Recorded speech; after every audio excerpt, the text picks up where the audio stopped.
Chapter 674. While Ziyuan and Zhou Qin were worried, Ruan Hongling and the little foxes were carefree at home in Tianan City. Early in the morning, Ruan Hongling got up early. She was yawning as she walked out of the room and was about to go to the bathroom when she saw several little foxes sitting in the living room. Their faces were full of interest as they watched the soap opera with relish.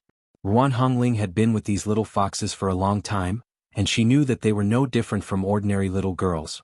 They were even more innocent and had no idea of the dangers of the world. At this time Ao Wushuang was not there.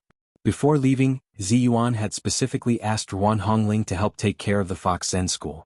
Ruan Hongling had been taken care of since she was a child, so how could she be willing to take care of others?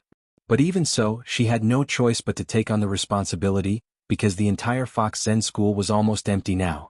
Although Chao Yi and Lu Yuehong were also considered seniors of the Fox Zen school, when it came to fighting, Ruan Hongling, who had the immortal red silk handkerchief in her hand, had extraordinary combat power. Even if Chao Yi and Lu Yuehong joined forces, they might not necessarily be Ruan Hongling's match. Ruan Hongling walked to the living room and looked at the little foxes sitting on the sofa. Seeing that there were only 5 of them, she asked, "Where are the other 2? One of the little foxes didn't even raise her head. She pointed to the bathroom behind her and said, "They're inside." Ruan Hongling nodded and walked to the bathroom. Just as she was about to push the door open and go in, she heard Ling Yu's clear voice coming from inside. She said angrily, "Hey, stop touching. You've touched the top and the bottom and all the hair has fallen off. Such a tender skin has been touched by you. What do you want me to do?" When Ruan Hongling heard this, she suddenly became alert, and her drowsiness disappeared without a trace. She suddenly opened her eyes wide and thought to herself, "No way, what is Ling Yu doing in there? Could it be that as soon as Li Yundong left and Shiji left, sheech?" Even though Ruan Hongling had a fiery disposition and abhorred evil, she was still a virgin girl after all. When she thought of something shameful, she was simply unable to restrain the embarrassment, and her face blushed from the tip of her ears to the tip of her neck, causing her heart to be filled with both anger and rage. What a scandal. It was still early in the morning and he was doing it here. Ruan Hongling was furious. She pushed open the door of the bathroom and rushed in. She shouted, "Bastards, if you want to be slutty, why don't you find a place? Why are you here?" But before she could finish her words, she saw Ling Yu and a little fox standing in front of the sink. There was a pool of peaches in the sink, and the little fox was holding a tender peach in her hand. A layer of skin had been rubbed off, and the crystal-clear juice was flowing out. She tilted her head and looked at herself in shock. Ling Yu looked at Ruan Hongling in confusion and asked, "Sister Hongling, what's wrong with you? Why are you so excited? What are you talking about?" Ruan Hongling's eyes widened. Her eyes scanned the bathroom like a radar, but she saw that the doors and windows were tightly shut. Apart from Ling Yu and the little fox, there was no one else inside. Ruan Hongling's heart skipped a beat and she thought to herself, "Oh no, did I make a mistake?" Ruan Hongling was extremely embarrassed. She stammered and said, "What were you talking about just now?" Ling Yu and the little fox were both shrewd and quickly reacted. They didn't reply. After they looked at each other, they began to laugh ambiguously. Their laughter was very sneaky and it was very hateful. Ruan Hongling was so angry that she glared at them. She bit the bullet and said, "I'm asking you, what were you talking about just now? What do you mean by touching the top and bottom? What do you mean by losing hair and running water? How can you say such vulgar words?" Ling Yu and the little fox couldn't help but burst into laughter. They laughed so hard that they swayed back and forth. Ling Yu picked up a peach from the sink and said with a smile, "That's right. I touched the top and bottom of this peach. If I touch it too much, won't it lose hair and run water?" After that, the two of them couldn't help but laugh again. The laughter of Ling Yu and the little fox made Ruan Hongling want to find a crack in the ground and hide in it. She was so embarrassed that her face and neck turned red. She stamped her feet and rushed out. Without saying a word, she rushed into her room and burrowed into the quilt like an ostrich. She covered her burning cheeks and pounded on the bed angrily. Damn it, these 2 girls must have done it on purpose. They're too hateful.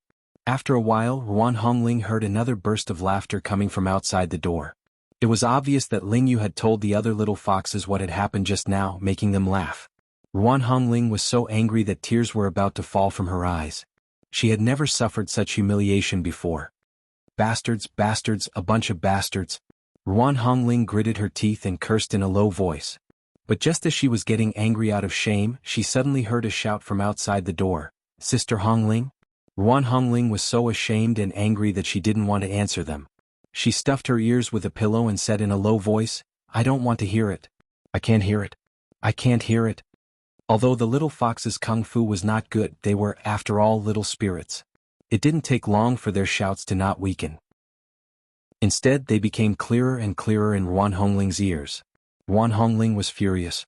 She suddenly sat up from the bed and roared, "What are you shouting for? Wake up." Ruan Hongling's loud shout made the little fox's shouts disappear. After a long time, Ling Yu's voice came in from the door weakly. "Sister Hongling, someone is looking for you." Ruan Hongling thought of her previous embarrassing situation and said angrily, "Who's looking for me? Who would be looking for me at this time? I won't see anyone. Get out of here." As soon as Ruan Hongling's voice fell, she heard a low and angry snort. "Humph, how domineering and powerful. Sure enough, you've been with evildoers for too long. Even your temper has grown." As soon as Ruan Hongling heard this voice, she immediately sat up from the bed and rushed out of the door like a gust of wind. As soon as she opened the door, she saw the little fox in the living room looking at the door as if she was facing a formidable enemy. Ling Yu also grabbed her arm and whispered, "It's someone from the Jingyi school." Ruan Hongling's heart trembled. She took a deep breath and looked at the door, only to see Zhou Ping of the Jingyi school standing there, holding a golden invitation in her hands and looking at her with a sneer.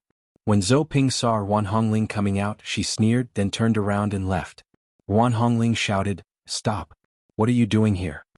Zhou Ping sneered and said, "Jinren Ruan, didn't you want to drive people away just now? Although I, Zhou Ping, am not a great person, I'm not a shameless person who won't leave even if others drive me away." After that, she stepped out of the door. Ruan Hongling was shocked and uncertain, especially when she saw the golden invitation in Zhou Ping's hand and the fearless look on her face. She couldn't help but shout again, "Wait, what are you doing here? What's that in your hand?" Zhou Ping stopped, turned her head and sneered, "Do you care? Since you care, why did you drive me away indiscriminately just now?"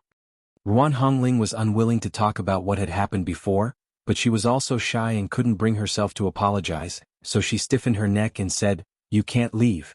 You can't leave until you've made things clear." Zhou Ping laughed and said, "What? Do you think you can make me stay?" Ruan Hongling was stunned when she heard this. Although she had the immortal cloud-red caltrip handkerchief in her hand, Zhou Ping was not easy to deal with. If the two of them fought, winning or losing was a small matter, but if the two sects officially broke up or even went against each other, it would be very bad. Especially when the inauguration ceremony of the Linggong sect was imminent, if something happened at this time, it would be really giving others a handle. Ruan Hongling was so angry that she couldn't say anything. Chao Yi and Lu Yuehong had already come out when they heard the noise. The petite and beautiful Lu Yuehong glanced at Zhou Ping and said rudely, "If she's not enough, what about me?" Zhou Ping's eyes flashed with anger and she shouted, "Do you want to win by numbers?" Chao Yi snorted coldly. "Win by numbers? This is the proud kung fu of the righteous sections. Wasn't it the same when you besieged our Fox Zen school?" Zhou Ping said angrily, "This is the grievance of our Jingyi school.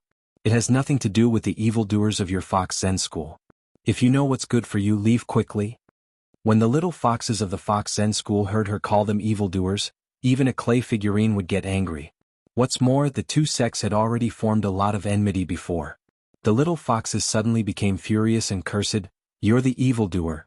You kill people indiscriminately. If you're not an evildoer, what are you? You're a bad person. Get out. You're not welcome here. Shiji Ling Yu, you shouldn't have opened the door for such a person." However, Ruan Hongling had heard Zhou Ping's previous words. She suddenly had an idea and raised her hand, motioning for the little foxes to quiet down. She asked, "You said that this is a matter of our Jingyi school? Are you here today? Is it because of the inauguration ceremony of the Linggong sect?" Zhou Ping sneered and said, "You're smart." Ruan Hongling's expression changed. She stretched out her hand and shouted, "Give me the golden invitation."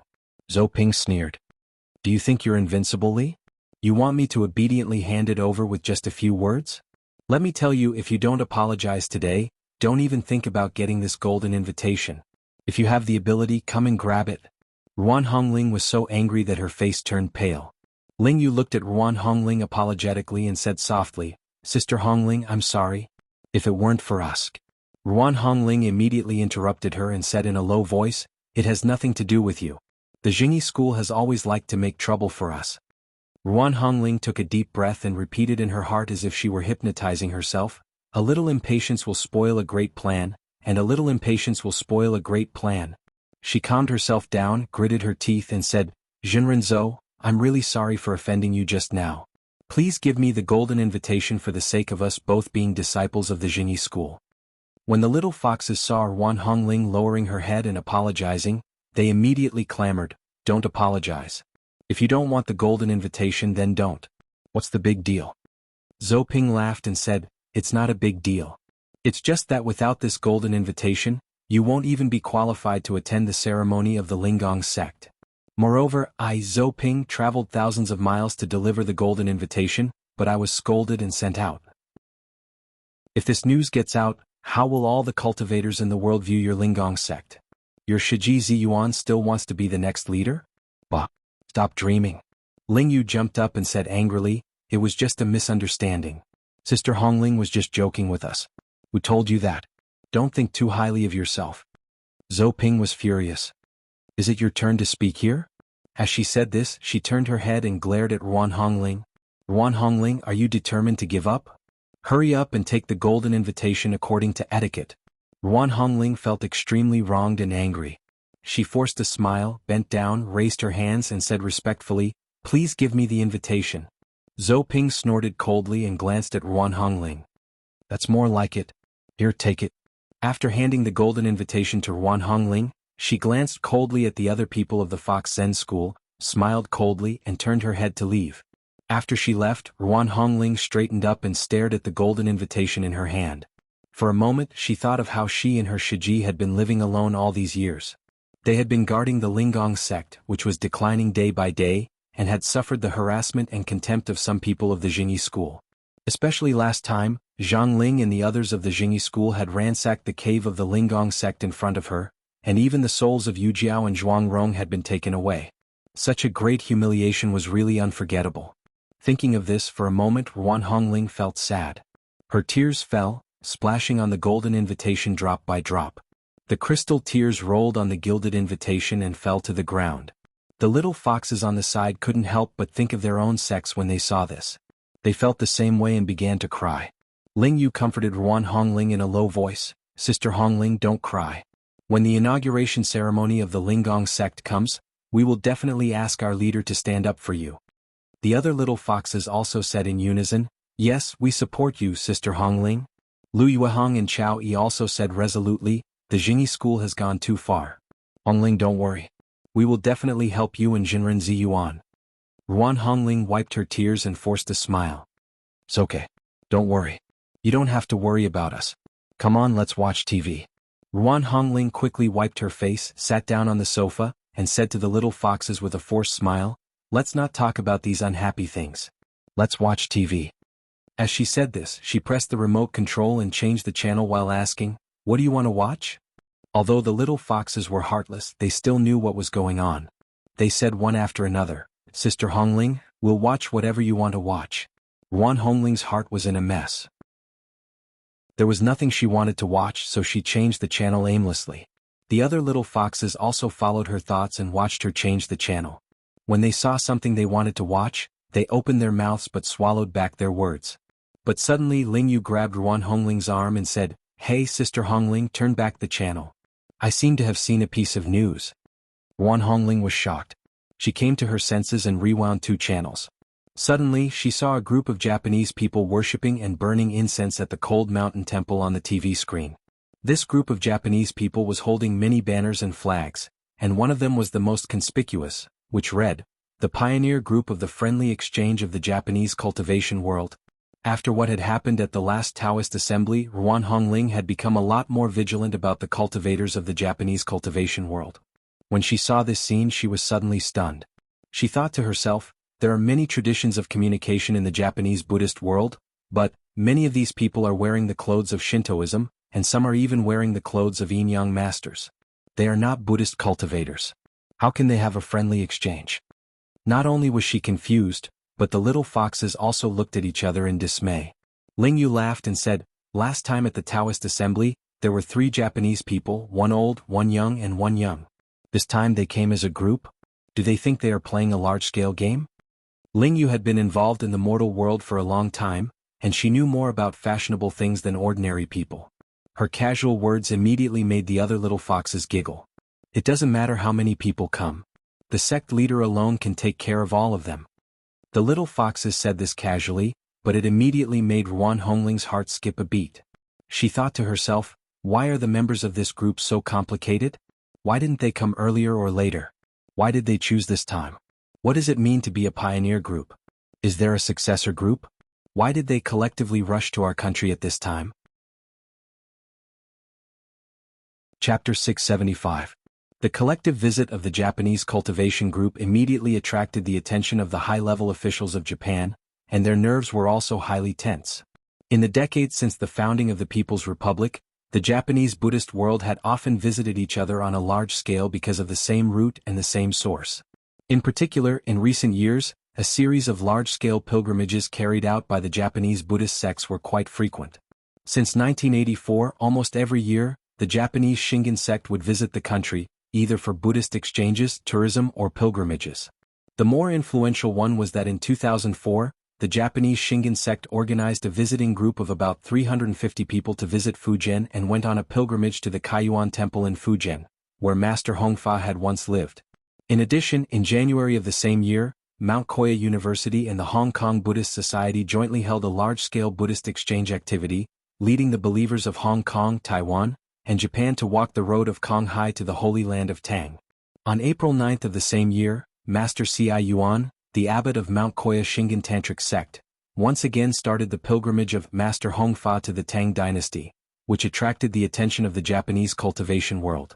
Not only the Shingon sect but also the Pure Land sect, the Tiantai sect, the Fahua sect, or other Japanese Buddhist sects had deep exchanges and contacts with the Chinese Buddhist cultivation world. For the high-level officials of Japan, this kind of activity was a common thing. However, it was the first time that the various sects of the Japanese cultivation world had mixed together and gone to the country under the banner of friendly exchanges. Although the high-level officials of Japan also believed that this group of cultivators would not do anything earth-shattering, such a group of great cultivators swaggered around, which made them extremely nervous. The Japanese cultivation world had deeply infiltrated the Japanese political scene, so the high-level officials of Japan could not organize this group of great cultivators to attack the hinterland of China aggressively. In desperation, they had to secretly greet the high-level officials of the country. "Boss, the cultivators here are a little naughty, and they want to go to your place to play. If they have any conflict with the local cultivators, it's none of our business." The Celestial Empire had always been relaxed in the open and monitored the cultivation world in the dark. Although they were vigilant in their hearts, they still agreed with the bearing of the Celestial Empire. "Don't worry, we have always been friends and neighbors. There won't be any conflict. Good neighborliness, harmony and stability are the main themes." However, the moment he hung up the phone, the higher-ups of the Fang clan issued an extremely strict order. They absolutely could not allow any form of friction between the two parties. Otherwise, if something happened and destroyed the current harmonious society and stable situation, they would have to bear the consequences. This order worried the officials of the Chinese Religious Council. They had been keeping a low profile all these years, afraid that they would appear in front of mortals and cause unnecessary trouble for the higher-ups. But now, this bunch of Japanese had really taken the wrong medicine. They had actually come to China in groups regardless of sect or religion. How were they going to receive them? Although the scandal caused by the Japanese cultivation world a while ago had been very strictly controlled, some of the news had more or less reached the ears of these officials.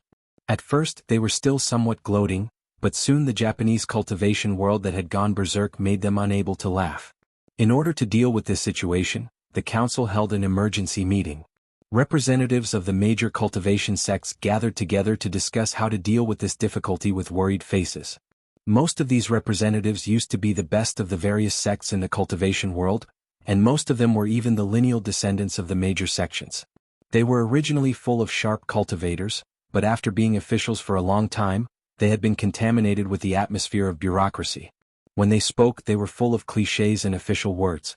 The meeting had been held for a whole day, but it was still full of lifelessness and lethargy. No matter how hard they tried, they could not come to a conclusion. After the discussion, a group of bureaucrats in the cultivation world and cultivators in the officialdom looked at each other and had no idea at all. At this time, Lu Chunping, the Secretary General of the Council who presided over the meeting, suddenly became a little annoyed. He slapped the table and shouted, "This is all your fault. How do you want to clean it up? Don't you have any idea?" Lu Chunping had a big head, big ears and a big belly. He looked like a proper bureaucrat. He slammed his fat palm on the table, causing the teacups on the table to jump up. At the moment when the teacup was about to fall, the middle-aged man closest to him reached out like lightning and held it steady. He laughed in a low voice and said, "Secretary General Lu, don't worry. This matter actually has nothing to do with us. We didn't cause it. It's Li Yundong who caused it." A few years ago, Lu Chunping had been assigned to this position of frontier officialdom after the Tofu Project case of the bridge. Although he was not a high-ranking official, he could be regarded as an old fox in the officialdom. Naturally, he had a thorough understanding of the whole matter in advance. Of course, he knew who Li Yundong was. Although his position was a bluff, it was in name only. He was poor.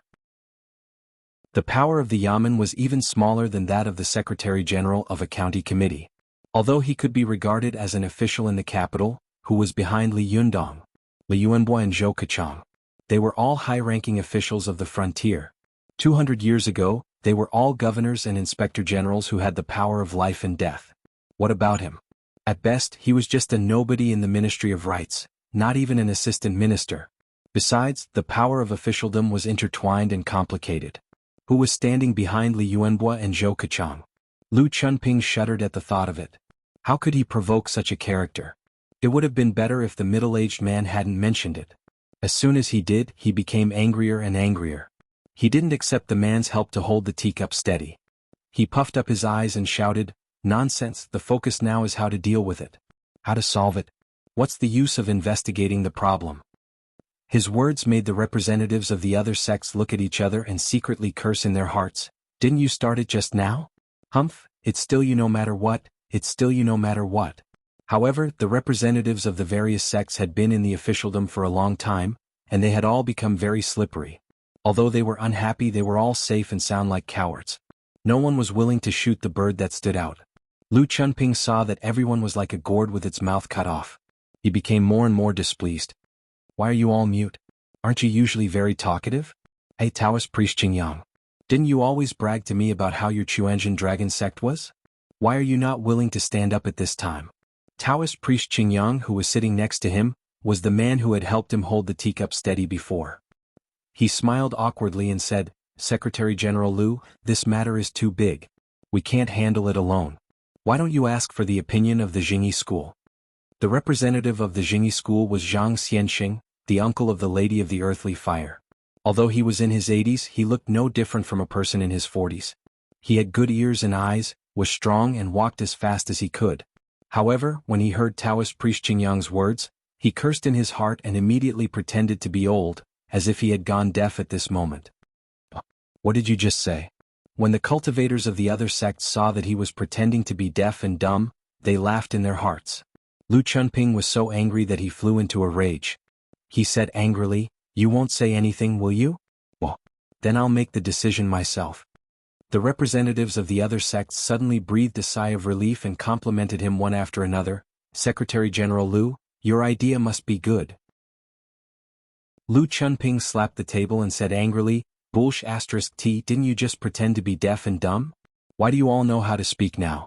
Do you still want to use the centralized democracy of our party? How are you going to lead the people like this?" A fat middle-aged monk chanted Buddha's name. "Amitba, Secretary General Lu, as the saying goes, centralization of the people means that no matter what kind of people there are in the beginning, at the end of the day centralization of power is still the final goal. So you make the decision and we'll do as you say." Lu Chunping was so angry that he laughed. "Master Shi Jingning, your words are very meaningful. Are you implying that we are a dictatorship?" Shi Jingning hurriedly said, I don't dare. Lu Chunping said angrily, "All of you usually boast about yourselves and your sections.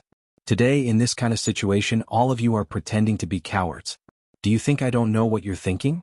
Aren't you afraid of taking responsibility? So you're throwing all the responsibility to me? Alright, I'll really take on this responsibility. No media is allowed to participate in this exchange activity of the Japanese cultivation world. In addition, all of you should inform your disciples to take it easy this time. Don't let anything happen. Otherwise, if things get out of hand you'll have to prepare to clean up after yourselves." When the representatives of the various sects heard this, they looked at each other and thought, "Take it easy? What do you mean by take it easy? This is too vague, isn't it?" After Lu Chunping finished speaking, he suddenly thought of something and laughed proudly. He thought to himself, "Humph, the higher-ups have thrown such a hot potato to me. Can't I throw it to someone else?" Thinking of this, he said loudly, "In addition, let the local provincial leaders of the religious world be responsible for receiving them. Anyway, wherever these Japanese go, let the local people of the religious world accompany them and serve them carefully." Taoist Master Qingyang said cautiously, "Secretary General Lu, what does take it easy mean? What do you mean by take it easy?" Lu Chunping was furious. "Take it easy means take it easy. Don't you understand what I mean?" After that, he slapped the table, scaring the representatives of the various sects and making them scratch their ears and cheeks, frowning. Before long, another Taoist asked in a low voice, "Secretary General Lu, do you want us to fight? No, let's take it easy when we're learning from each other?" Lu Chunping glanced at him and chuckled. Taoist Master Su Jing of Mount Qingqing is so clever. When the cultivators of the other sects heard this, they were suddenly shocked. Taoist Master Qingyang said, "Secretary General Lu, there are many capable people in the Japanese cultivation world. If the two sides are serious about learning from each other, whether we can win or not is secondary, but if we take it easy..." Lu Chunping immediately looked at him unhappily. "Who said that you can win? Who allowed you to win?" The cultivators of the various sects were suddenly stunned, and they could hardly believe their ears. Shi Jing said, "Secretary General Lu, do you mean we can't win a single match?" Lu Chunping snorted. "What if someone dies when you guys start fighting? What if you injure or disable our Japanese friends? How can I explain it to them? Do you want to cause conflict and disputes between the two countries? Please, now the relationship between the two countries is so complicated. Can you not cause trouble for the country?" The representatives of the various sects said angrily, "But can we only be beaten? What if our people are injured, crippled, or even killed?" Lu Chunping was furious and thought to himself, "You guys have always been used to being lawless. If it were 40 years ago, all of you would have been beaten to a pulp. You wouldn't have had the chance to talk nonsense here." However, he knew that these words could not be said. If he said it, he would be in big trouble. He took a deep breath and suppressed the anger in his heart. A smile appeared on his face and he said in a gentle voice, "That's not what I meant. I mean, you can just put on an act. Don't really fight, just pretend. It's not like you haven't done this kind of thing before. It's not a good thing to hurt someone on either side. You also know that it's not easy for the country to relax the religious policy. You don't want anything to happen at this time and force the country to tighten the policy again, do you?" The representatives of the various sects and schools instantly went silent. All of them knew that it was the age of chaos right now. The cultivation world had declined to an unsightly state, and it was difficult for it to continue. Practically every single sect was trying their best to curry favor and develop with great difficulty. There was no one in the world who understood better than them the meaning of "the people don't fight with the officials, and religious forces don't fight with the imperial forces." After a long time, Taoist priest Qingyang whispered, "Secretary General Lu, it doesn't seem good to lose one game, does it? If it gets out, what will others think of us?" Lu Chunping sneered. "Get out? Who will spread it? Who will report it? Please, the ban is so strict. Who can spread this kind of news? Don't worry, no one will know. In this world, if no one knows, isn't it the same as not having a chance? Well, that's it. Who told you not to make a decision? Listen up, if there is any competition in this fellowship party, you can only lose, not win. Note.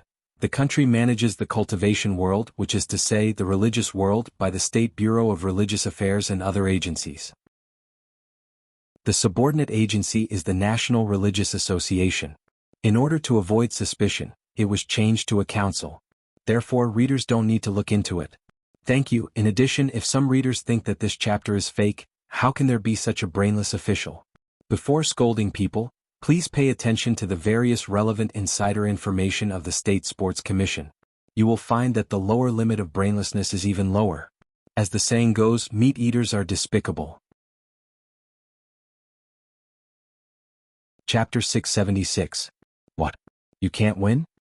In the Supreme Elder Pavilion of Mount Qingqing, Zhang Huashui widened his eyes and shouted as if he couldn't believe his ears. Zhang Tongtian, the leader of the Qingqing sect, nodded with a cold face and said, "Yes, Sherbo just called me."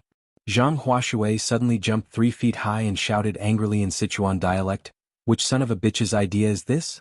His head is broken. You can't win? F***CK the Immortals. How could he come up with such a stupid idea? Playing the zither, really playing the zither. Where's Shirbo? I'll call him now. Zhang Huashui was as hot-tempered as Zhang Fei. He angrily took out his mobile phone and was about to make a call, but Zhang Tongtian shouted in a deep voice, Shirdi, what's the use of calling? This is the idea of the higher-ups. Do you want them to change their minds? Do you have such great ability? If you have such great ability, I'll let you be the sect leader, okay? Zhang Huashui's neck was red. He panted and roared, do you want me to be beaten to my knees by these Japanese? Zhang Tongtian's face was cold, and his eyes were full of anger. He clenched his fists tightly, and the power in his body was running wild, but there was no way to vent it. Seeing him like this, Zhang Huashui tried to persuade him, Shirdi, how can you swallow this? Why should we listen to these sons of B***cheese? Asking me to throw the game and lose to the Japanese? I can't do that. When the time comes, I'll kill one or two of them with my own hands and let them know how powerful I am. Zhang Tongtian shouted angrily, shut up. Do you think you're eating and drinking? Do you think it's as simple as killing cultivators from other sects? Zhang Huashui straightened his neck and said angrily, aren't the Japanese human beings? Zhang Tongtian suppressed his anger, took a deep breath and said in a relatively calm voice, Shirdi, now our Qingqing sect seems to be strong, but in fact we are strong on the outside. A while ago someone sneaked into our sect and killed dozens of people. We didn't even have time to fight back or warn them. Do you know how bad of an impact this has brought to our sect? It's not like you haven't seen how many people have left the sect these days. Zhang Tongtian's body trembled slightly. He said, however, it doesn't matter. No matter how depressed we are still a cultivation sect that has been passed down for more than 1,000 years. As long as there is no disaster, we can reproduce and survive. We can pass on the cultivation of the Qingqing sect to the world forever. But do you know what the consequences are if you anger an official? Zhang Huashui was not convinced and said angrily, aren't those officials polite when they see us? Whoever makes me unhappy, I won't let them have it easy either. Zhang Tongtian couldn't help shouting angrily, idiot. That's because you have value. People treat you as a person of importance, so they treat you politely. If you dare to take advantage of them, then you can go flip through the Taoist canon and flip through the historical records. Has there ever been a cultivation sect in history that could remain unscathed after offending the nobility? Yes, you, Zhang Huashui, are a great cultivator. At worst, you can go anywhere in the world. Even if your body is destroyed, you can live freely with your yang spirit. But what about your disciple? What about your disciple's family? What about the huge industry of Mount Qingqing? Can you move it away? Can you take it with you? How are you going to face your ancestors in the future? Zhang Huashui stopped talking. He held back his anger and clenched his fists. Although he was a straightforward person, he was not an idiot. After calming down a little, he naturally understood that if he was really impulsive, not only would the cultivators of other sects attack him, but even his Shixiang and Shirbo in the capital would also turn against him and put righteousness before family. Zhang Huashui suppressed his anger and said, Shixiang, what should we do? Zhang Tongtian said with a cold face, it's very simple. Just wait and see. Let's see how the Jingyi school will deal with it. Zhang Huashui remembered that there were more troublesome sects than them, such as the Jingyi school and the Chuanjin dragon sect.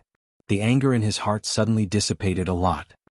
He snorted and said, at worst, I won't participate in this sorority. A get-together?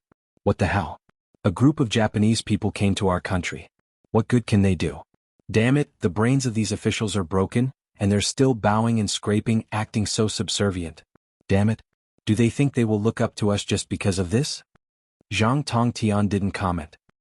He thought for a while and said, let's not talk about this for the time being. I believe that this news will soon spread throughout the cultivation world. At that time, it will not be our Qingqing sect who will be angry. Anyway, we won't be the first to stand out. Let's see what other sects do. If someone dares to fight for real and win, then we will fight for real and win. If no one dares to stand out, then we might as well hide. Anyway, it's not our family that will lose face. Zhang Huashui snorted angrily and stamped his foot. A hard blue brick under his foot was crushed like flour. He snorted angrily and said, I feel suffocated just thinking about it. Seeing that he was so angry, Zhang Tongtian couldn't help but persuade him, you'd better not think about it. Think about how to deal with Li Yundong at the inauguration ceremony of the Linggong sect. Zhang Huashui suddenly became angry. He laughed angrily and said, "That son of a bitch, I've wanted to fight with him for a long time.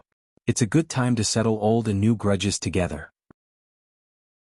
On that day I'm going to ask him why he wanted to kill the people of our Qingqing sect."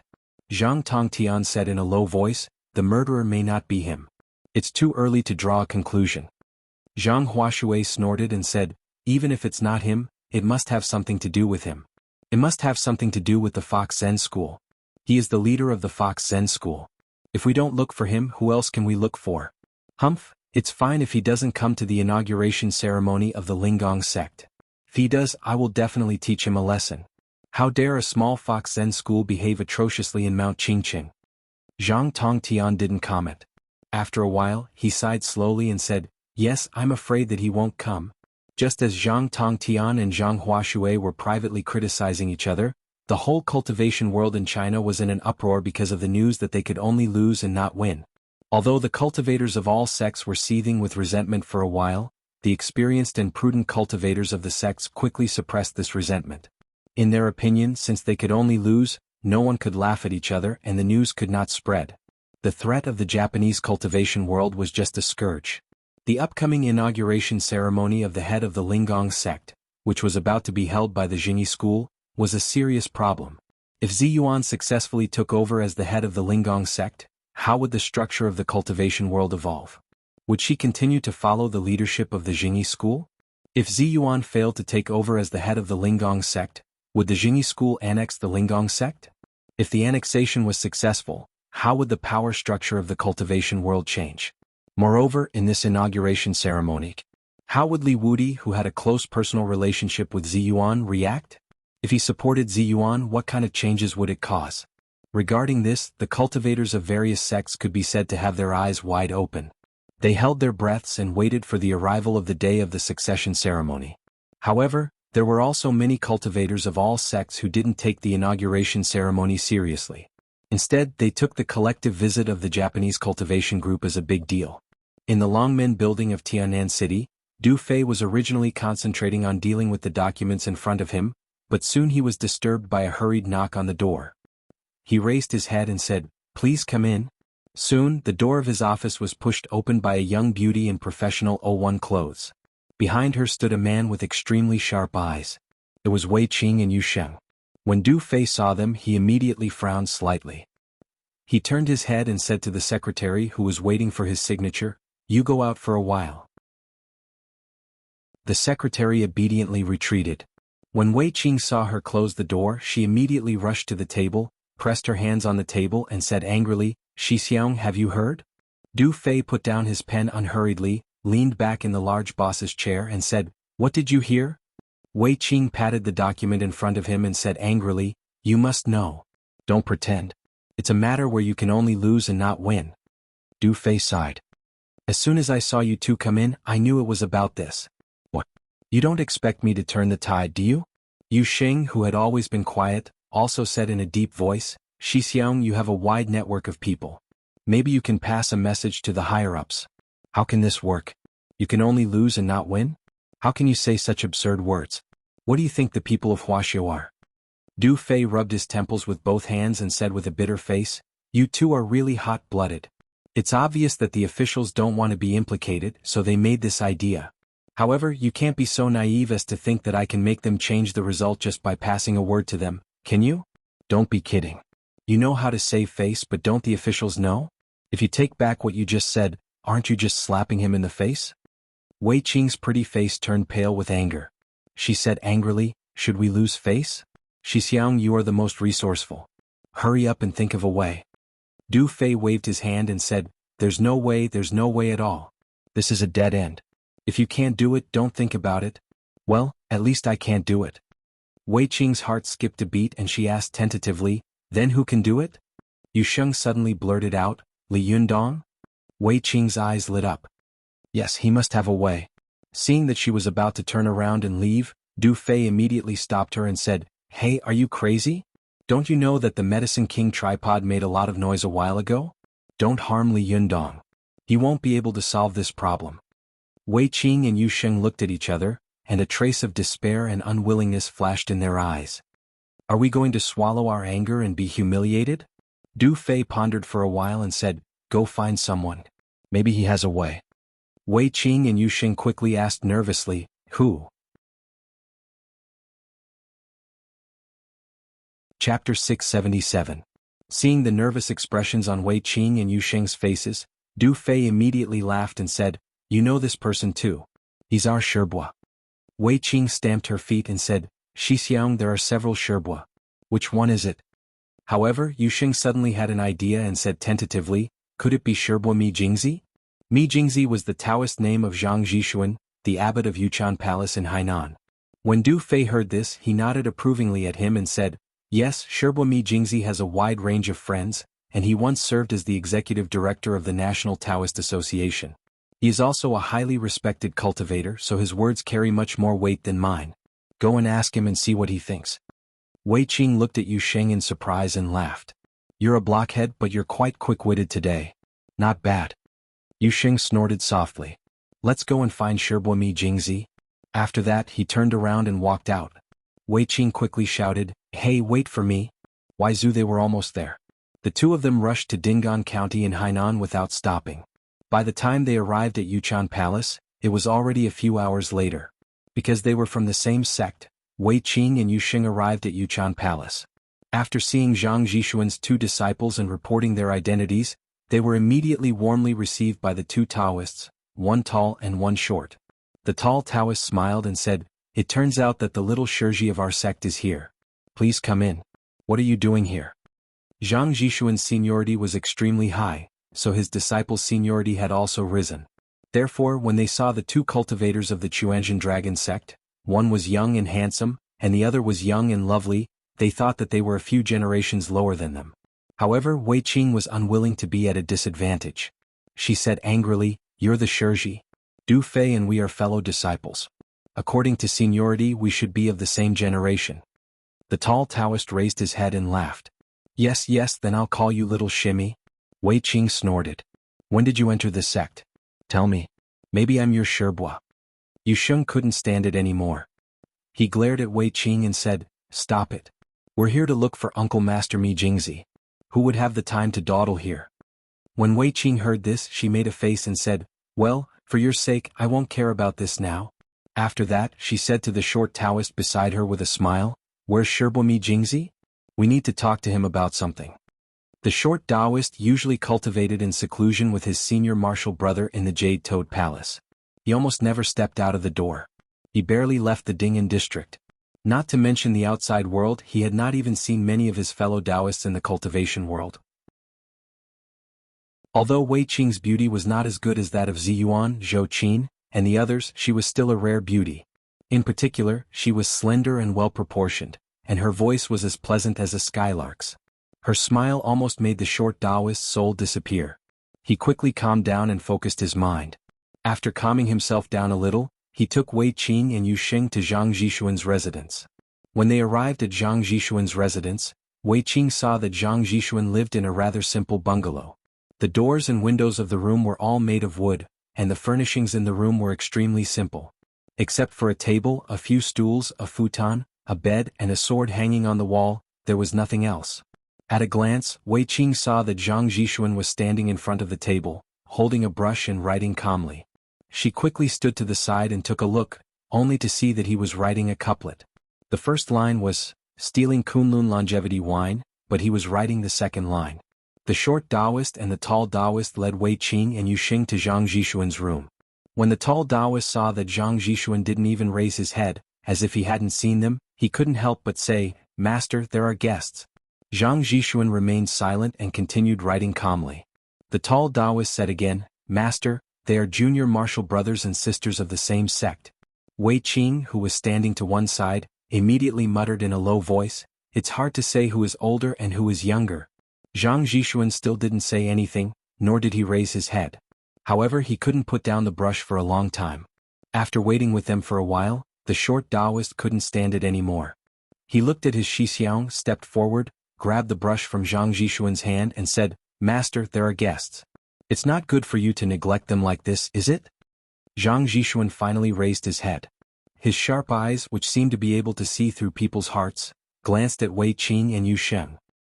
He glared at his two disciples with a sullen face and said, "Don't I have eyes?" As he said this, he smiled at Wei Qing and Yu Sheng.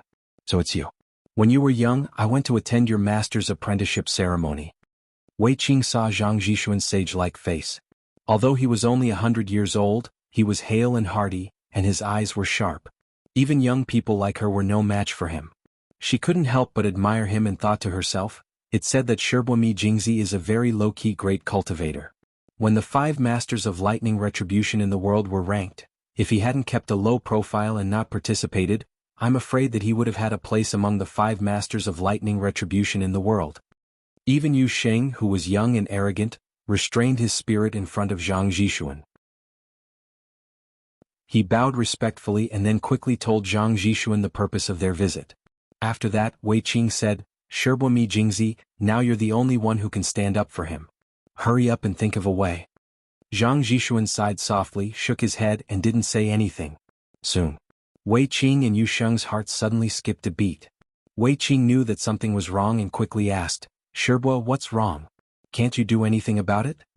Zhang Zhishuan sighed and said, "There is a way, but I don't think it's the right way to decide everything by the outcome of a fight. The ultimate goal of cultivation is to live forever, ascend to immortality, and explore the ultimate mystery of the human body and the universe. I believe that when your master first taught you how to cultivate, it was not for you to fight, was it not?"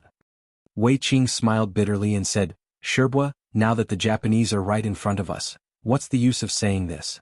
Hurry up and say hello to the higher-ups. They can only lose but they can't win. Who can bear this?" Zhang Zhishuan was silent for a while, then suddenly said, "I think you're mistaken about one thing." Wei Qing asked curiously, "What is it?" Zhang Zhishuan said, "I know more or less about the Japanese cultivation world. Although the Japanese cultivation world has been stagnant in recent hundreds of years and has rarely made any progress, most of the power of Japanese cultivators comes from religious beliefs, so their power is inherited. Moreover, for thousands of years, the Japanese cultivation world has never been cut off. No matter how the situation in Japan changes, the Japanese cultivation world can always find a way out in the great changes, cater to the changes, make changes and further accumulate their own strength. On the other hand, the Wuxia cultivation world, which was at its peak during the Song, Yuan Ming and Ming dynasties, was once so powerful that the Japanese didn't even dare to look at us directly. But now, in the past 100 years, almost all the elites of the cultivation world have been lost. Alas, the river is going from bad to worse." Wei Qing was angry when she heard this. She argued, "But Shibua, no matter what, we won't lose to these Japanese. If we can fight fairly, I don't believe that we will lose to them." Zhang Zhishuan glanced at Wei Qing and then at Yu Sheng. He smiled and said, "Then answer me. Why couldn't you even beat a teenage girl at the Taoist assembly? Could it be that you 2 inner disciples are inferior to a little baby?" Wei Qing blushed and said unconvincingly, "She is the future goddess of the Tachibana family, not a nobody." Yu Sheng pondered for a while and said, "Shibua, you mean, because the Japanese cultivation world has never been cut off for thousands of years, and it is a country where all the people believe in religion, the power of faith is extremely strong, so it is very easy for their cultivators to cultivate. Is that right?" Zhang Zhishuan nodded. "That's right. Except for a few great cultivators in the Japanese cultivation world who can overcome their narrow-minded racism and seriously and humbly learn from our Wuxia cultivation world and eventually cultivate to the highest realm, it is very difficult for the rest of the cultivators to step into the real peak realm. Do you know why?" Yu Sheng said, "Is it because it is too easy for them to get their strength, so when they cultivate to a higher realm in the future, they can't climb up?" Zhang Zhishuan smiled and said, "You're a smart boy. Now do you know why many cultivators in the Japanese cultivation world have gone to Hua to learn from us over the years? Now some Japanese cultivators have also discovered this. They believe that only by learning from others can they achieve positive results. However, the views of such people are not valued in the Japanese cultivation world, and they are even severely suppressed." Wei Qing asked with a puzzled face, "But, Shibua, what does this have to do with what you said before?" Zhang Zhishuan shook his head and sighed.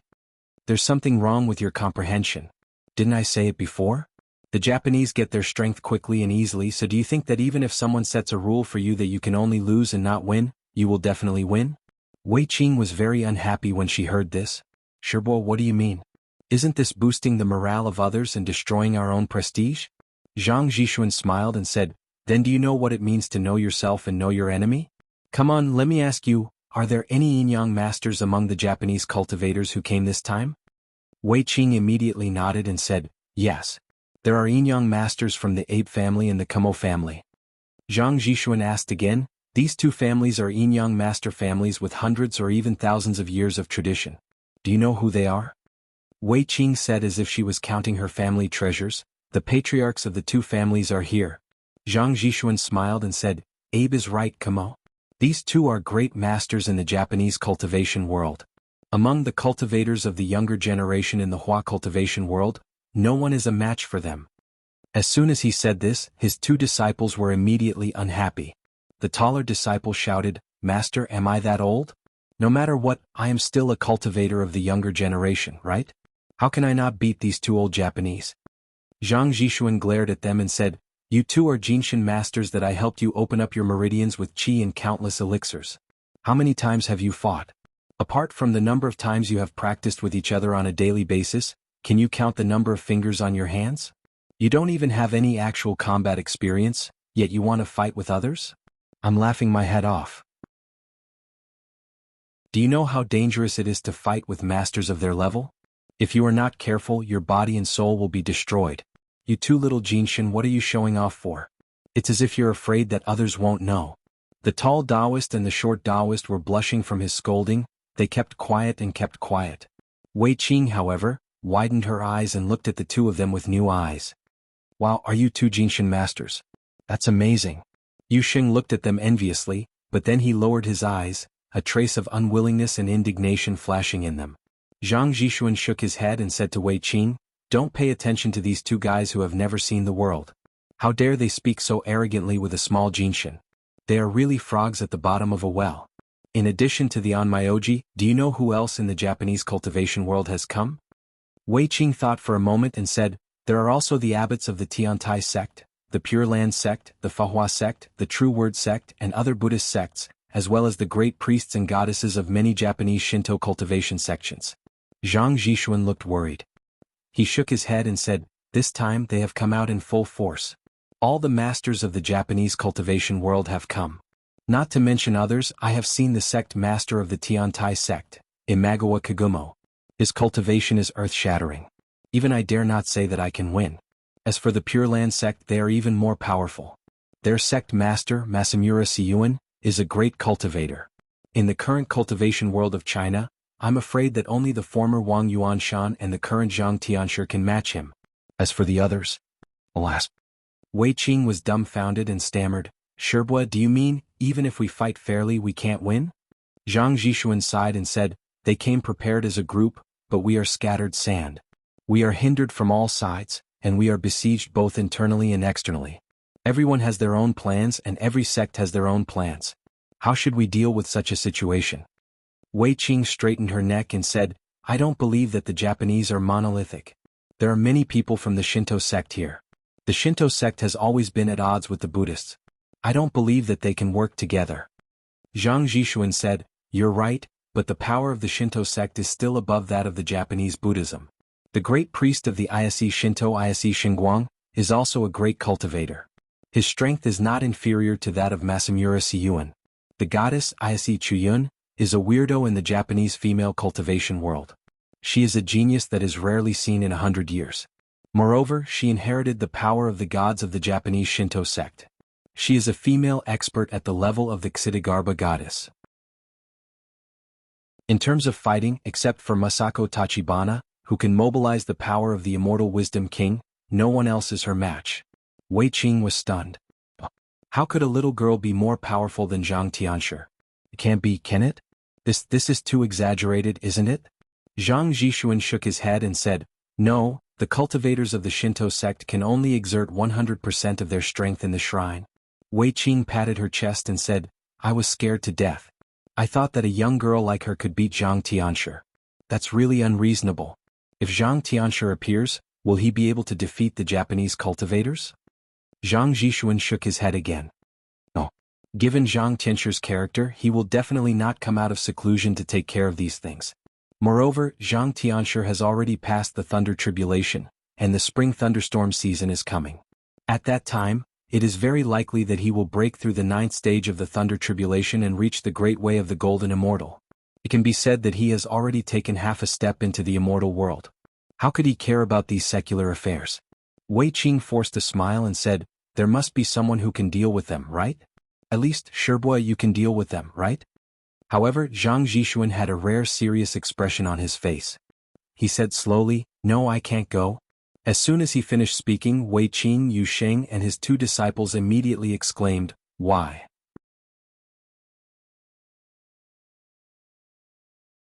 Chapter 678. Zhang Zhishuan's two disciples were surprised and said angrily, Master, the enemy is here. How can you not come out of the mountain? Zhang Zhishuan shook his head. No, you can't fight in this battle. I advise you not to go. Wei Qing looked at Zhang Zhishuan disappointedly. Shibua, I thought you were a strong cultivator who was not afraid of these bureaucratic nonsense. I didn't expect you to be the same as Shixiang and the others. Zhang Zhishuan sighed and said, Little Shirji, have you ever thought about why I'm hiding in Dingan County at the corner of Tiannan and secretly taking care of my disciples? Wei Qing's heart suddenly trembled when she heard this. She thought to herself, yes, Shibua used to be the chairman of the Taoist Association. Why did he end up living in this remote place? Wei Qing asked tentatively, Shibua, did he offend someone? Or? Zhang Zhishuan waved his hand and said, don't mention the past anymore. Besides, I've already sworn that I will never fight with anyone again. Therefore, I can't go to this battle, nor can I speak for you because I can't speak either. Wei Qing and Yu Sheng were greatly disappointed, and their faces were gloomy. Zhang Zhishuan smiled slightly and comforted them, don't think about it anymore. If you don't want to lose, then don't participate in this battle. You can't afford to provoke them, but you can always hide. Moreover, this time the Japanese cultivation world has come prepared. They are coming aggressively, and it's definitely not a good situation. It's very dangerous. As the saying goes, it's never too late for a gentleman to take revenge. When you all become great cultivators, it won't be too late to get back at them. Yu Sheng didn't say anything, but his clenched fists had already betrayed his thoughts. Wei Qing, on the other hand, said in a low voice with an extremely heavy heart, Shibua, we understand. If you have nothing else to say, we'll go first. Zhang Zhishuan sighed softly and said, well, go. In the path of cultivation you can't fight for a short time. Take a long-term view. Wei Qing and Yu Sheng had come excitedly and left dejectedly. Seeing Wei Qing leave, Zhang Zhishuan's short disciple couldn't help turning his head and shouting at Zhang Zhishuan, Master, if you don't want to go, can't you let us go? The taller disciple also said angrily, Yes, Master, we didn't swear that we couldn't go. Zhang Zhishuan snorted. Fine, your legs are on your bodies anyway. Do you think I'd lock you up? His two disciples were overjoyed. Master, you agree? Zhang Zhishuan sneered and said, If you go, don't come back and don't call me master again. The tall Taoist and the short Taoist's faces fell. The tall Taoist shouted, Why? Zhang Zhishuan said with a cold expression, Because I don't want to see you all throw away your lives. I didn't bring you all out to throw away your lives. If anything happens to you all, who will inherit my legacy? His two disciples immediately stopped talking. After they looked at each other, they suppressed their anger and said, Master, I understand. After that, they swallowed their anger and left Zhang Zhishuan's room. Zhang Zhishuan watched them leave and sighed heavily. He picked up the brush again and wanted to continue writing the second half of the couplet. But every time he raised the brush and was about to put it down, he felt that the brush in his hand was as heavy as Mount Tai, and his heart was in a mess. After a long time, Zhang Zhishuan, who had been unable to write, suddenly put the brush in his hand down in frustration. The soft tip of the brush suddenly became like the sharp tip of a spear, piercing into the hard mahogany table with a poof, and standing upright on the table like a flagpole. Zhang Zhishuan stared at the brush in front of him, his eyes flickering. After a long time he suddenly turned around and strode in the direction of Haikao City. He walked all the way. Although he was nearly 100 years old, his footsteps were as fast as the wind, and his body was as swift as a galloping horse. In addition, he chose to walk in sparsely populated places, so along the way he was even faster than a speeding car on the highway. When he was about to reach Haikao City, Zhang Zhishuan slowed down and went straight to the National Hotel on Holiday Beach. After arriving at the National Hotel, Zhang Zhishuan hesitated for a moment at the door, then strode into the hotel and went straight to Li Yundong's room. After knocking on the door for a while, Zhang Zhishuan found that the person who opened the door was a tall, beautiful woman with an extraordinary temperament. Zhang Zhishuan was stunned. "Excuse me, does Li Yundong live here?" This woman was none other than Ziyuan, who was responsible for guarding Li Yundong today. When Ziyuan saw Zhang Zhishuan, her heart suddenly skipped a beat. She asked tentatively, "Are you Taoist Mi Jingzi?" Zhang Zhishuan laughed. "Do you know me?" Ziyuan quickly bowed respectfully and said with a smile, "Taoist, please come in. I'm Ziyuan of the Linggong sect. Jinren, please come in. I'm sorry I didn't go out to welcome you." Zhang Zhishuan waved his hand and walked in with a smile. "You don't have to be so polite, Jinren Ziyuan. Your name is well known to me." As he said this, he looked at Ziyuan seriously and couldn't help nodding and praising her. "Well, you are indeed a famous female cultivator. Not bad, not bad. Even Wang Yuanshan didn't have such a cultivation quotient as you back then. You are really better than him." Ziyuan smiled slightly and said, "Taoist, you flatter me. I just got to where I am today by chance. In terms of cultivation quotient, how could I dare to look up to you?" Zhang Zhishuan chuckled. He stroked his beard and said, "Well, don't flatter me. I didn't come here today to listen to your praise." Ziyuan smiled and said, "Jinren Zhang, are you here to see Li Yundong?" Zhang Zhishuan smiled and said, "You are so smart. You guessed my intention at once." Ziyuan couldn't help but look at Li Yundong, who was sitting cross-legged on the floor and meditating. After Li Yundong read the Vajra longevity powers that you passed to him, he couldn't restrain his excitement, so he specially asked us to protect him and cultivate here. Zhang Zhishuan looked at Li Yundong strangely, shook his head and sighed. "I have lived for so many years, but this is the first time I have seen someone cultivating in meditation in a hotel. It's really him. However, since the Tao of cultivation has been enlightened, it is indeed necessary to enter meditation immediately. Otherwise, if the time is delayed, it will be twice the effort with half the result." As he said this, he walked to the front of Li Yundong and looked at him fixedly for a while. Suddenly, his eyes widened, and his murderous fingers were like spears and swords, stabbing toward Li Yundong's forehead. This move was as fast as lightning, as fast as thunder, and it happened so suddenly that even Ziyuan was shocked. She immediately reached out subconsciously to grab Zhang Zhishuan's wrist. She knew that if Zhang Zhishuan's finger went down, he could even poke a hole in a rock, let alone a person's forehead. However, in the blink of an eye, Zhang Zhishuan's swift and violent finger rushed to Li Yundong's forehead and stopped 2 centimeters away. At this time, Ziyuan's hand also suddenly froze in midair, 2 inches away from Zhang Zhishuan's hand.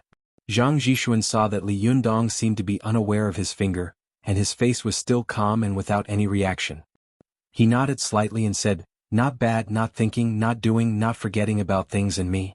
This is the real realm of the unity of heaven and man, the realm of spiritual travel." Only then did Ziyuan feel relieved. Her heart, which had jumped into her throat, fell back into her chest. She knew that Zhang Zhishuan had just been purely testing Li Yundong's realm and the depth of his meditation at this time. With Li Yundong's current cultivation realm, even if he was in meditation, if someone wanted to sneak attack him from the outside world, he would immediately subconsciously defend himself. This kind of defense was the instinctive reaction of a great cultivator at the Jinshan level, Niden and primordial spirit. If Li Yundong was not deep in meditation at this time and had not entered the realm of forgetting about things and being one with heaven and man, he would immediately wake up and fight back after being poked by Zhang Zhishuan's finger. But once a great cultivator entered the realm of yang spirit, leaving the body, spiritual travel, even if ordinary people chopped off their heads with a knife, they would not wake up. It could be said that at this time, great cultivators would have no strength to truss a chicken, and ordinary children could stab them to death with a knife. This was also the reason why Li Yundong wanted to find someone to protect him. Ziyuan asked tentatively, "Taoist Mi Jingzi, do you know when Li Yundong will wake up?" Zhang Zhishuan smiled and said, "I'm not an immortal. How would I know? I came here this time because if Jinren Li hasn't left yet, I want to compare notes with him on cultivation. But I didn't expect him to be so eager that he would enter meditation and cultivate here. I really admire him." Ziyuan smiled and said, "Isn't that because the classics you wrote are so exquisite that he can't help himself?" Zhang Zhishuan smiled and said, "I didn't write all of them. They were all passed on to me by my master. I just sorted them out." As he said this, he glanced at the Vajra longevity skill that was spread out beside Ziyuan and suddenly asked, "Did you also read this?" Ziyuan said with some fear, "Yes, if you think it's inappropriate, then I." Zhang Zhishuan waved his hand and suddenly asked, "What is Vajra skill?" Ziyuan was stunned, but she quickly realized that Zhang Zhishuan was testing her. She immediately replied, Vajra skill is a kind of external skill that trains the body and the internal organs. The trick is to use the rigid internal strength qi in the body to dredge the meridians of the whole body, so that the body can be as strong as Vajra. Zhang Zhishuan didn't comment and asked again, what is longevity skill? Just as Ziyuan was about to speak, she suddenly heard a knock on the door. Su Chan's clear voice came from outside the door. Sister Ziyuan, we're back. After that, she and Zhou Qin pushed the door open and entered, followed by Lu Feier, who was talking and laughing with her. Chao Kefi was behind Lu Feier. Ziyuan glanced at them. Just as she was about to stand up and introduce them to Zhang Zhishuan suddenly shouted, the Great Way is in front of you. Why are you distracted? Ziyuan suddenly shivered and no longer looked at Su Chan, Zhou Qin and the others. She respectfully replied to Zhang Zhishuan, longevity skill is an internal skill that trains the mind and cultivates the innate qi of people. Its trick is to focus on relaxation and nature, concentrate on using many soft curved movements, communicate the innate qi of heaven and earth, and blend it with the primordial qi of the internal organs of the human body, so that people can enter the gate of Shen Pin, refine the essence into qi, refine the qi into the spirit and return the 5 qi to the origin. Finally, it can reach the Wuji realm of refining the spirit to return to the void, returning to Wuji, forgetting everything and becoming one with nature. Zhang Zhishuan nodded. Then tell me which is more important, Vajra skill or longevity skill. At this time, Zhou Qin and Su Chan, who had just entered the door, also realized that the old man in a white shirt, a black hat and a half-foot-long white beard in front of them must be Zhang Zhishuan, the author of Vajra longevity skill. Zhou Qin immediately turned around and made a silent gesture to Lu Feier and Chao Kefi. She said in a low voice, Jinren Zhang is passing on his skills. Let's not disturb them. Let's leave. Su Chan looked at Zhang Zhishuan curiously and said in a low voice, but Jinren Zhang doesn't seem to want to drive us away. Sister Zhou Qin, why don't we listen from the side? Zhou Qin also wanted to listen to Zhang Zhishuan's teachings. After all, this kind of opportunity was not something that ordinary people could encounter. She glanced at Su Chan and said tentatively in a low voice, then, just listen to a few words? Su Chan also smiled slyly and nodded like a chick pecking at rice. Yes, just a few words. Like thieves, the two of them entered the room quietly. As soon as they sat down, they turned their heads and saw Lu Feier and Chao Kefi standing at the door in a daze, at a loss for what to do. Zhou Qin quickly made a gesture to them to close the door, indicating for them to go out and close the door. However, because of her relationship with Li Yundong, Lu Feier had long been full of curiosity and admiration for him. Therefore, when she saw a Taoist priest preaching in the room, her curiosity and gossiping soul suddenly burned. After closing the door behind her, she pulled Chao Kefi into the room quietly.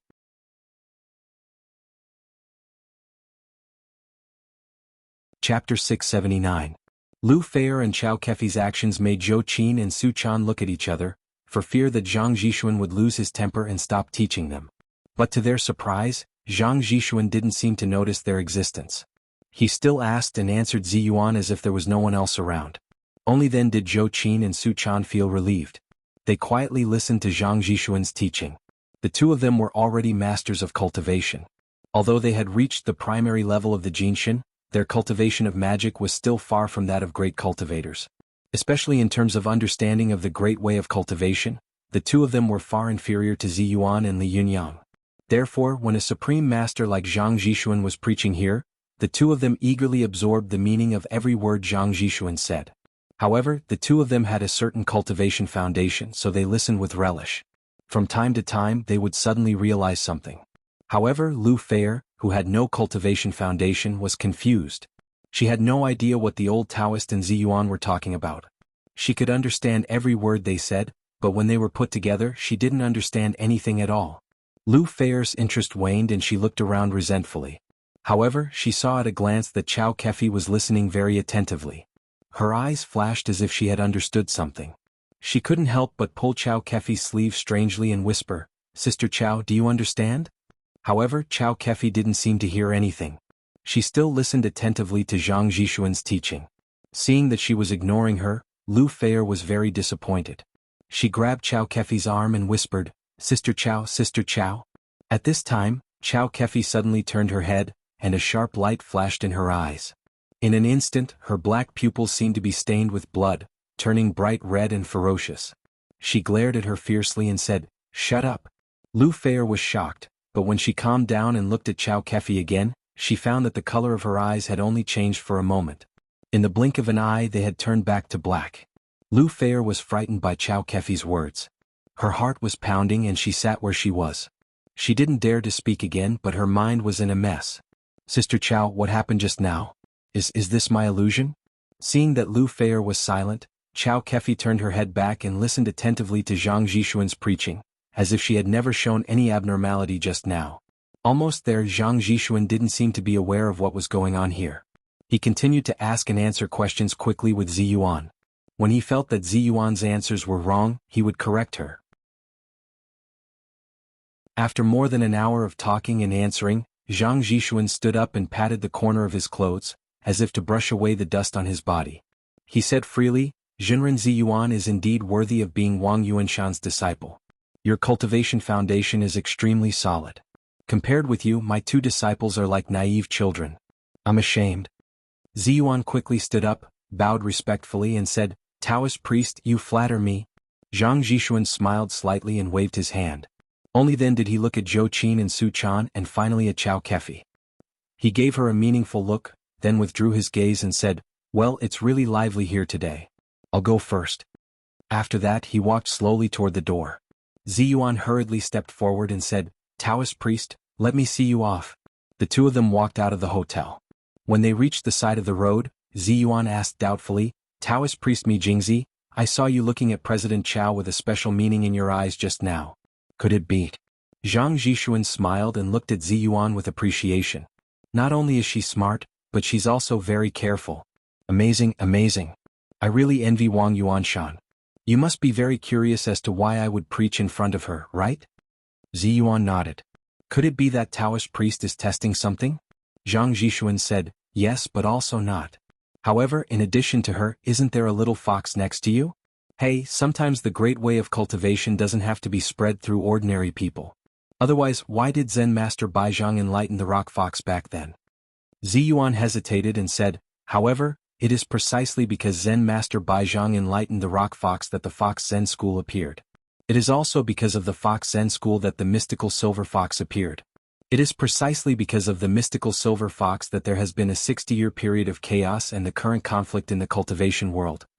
Zhang Zhishuan laughed and said, "We Taoist cultivators pay attention to our own fate. This means that Taoist cultivators can control their own life, aging, illness, and death through cultivation, instead of being controlled by God.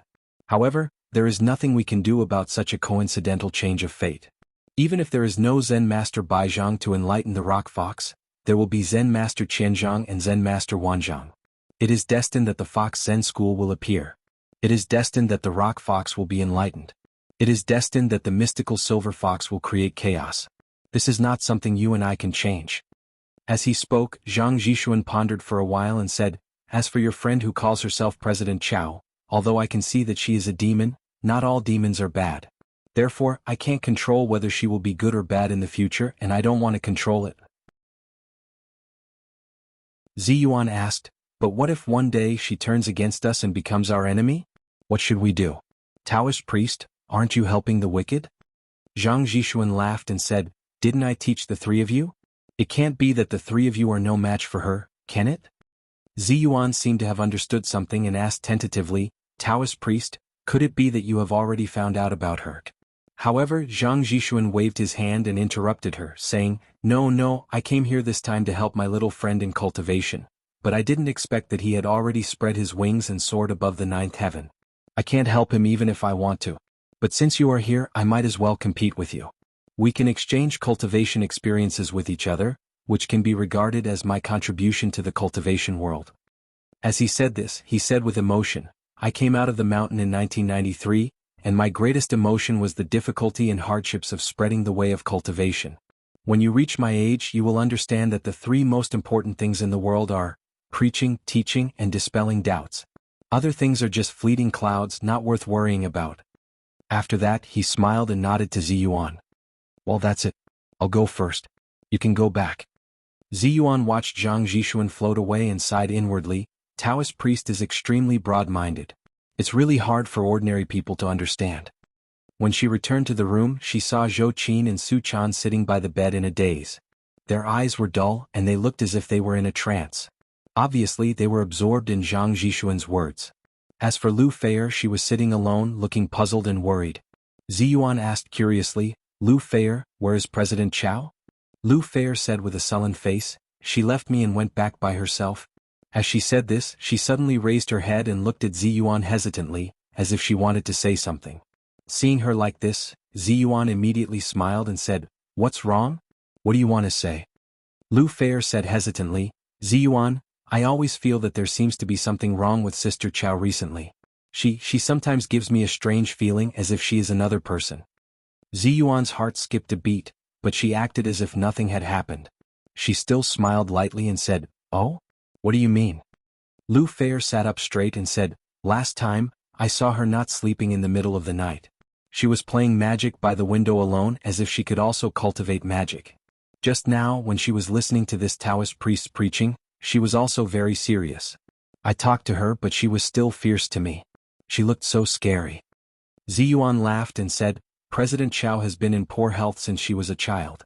It's understandable that she is dedicated to the Tao. Maybe you are thinking too much." Lu Feier stared at Ziyuan for a long time. Seeing that she didn't seem to be perfunctory, she stood up and said with flagging interest, "Maybe. I'll go back first. See you tomorrow."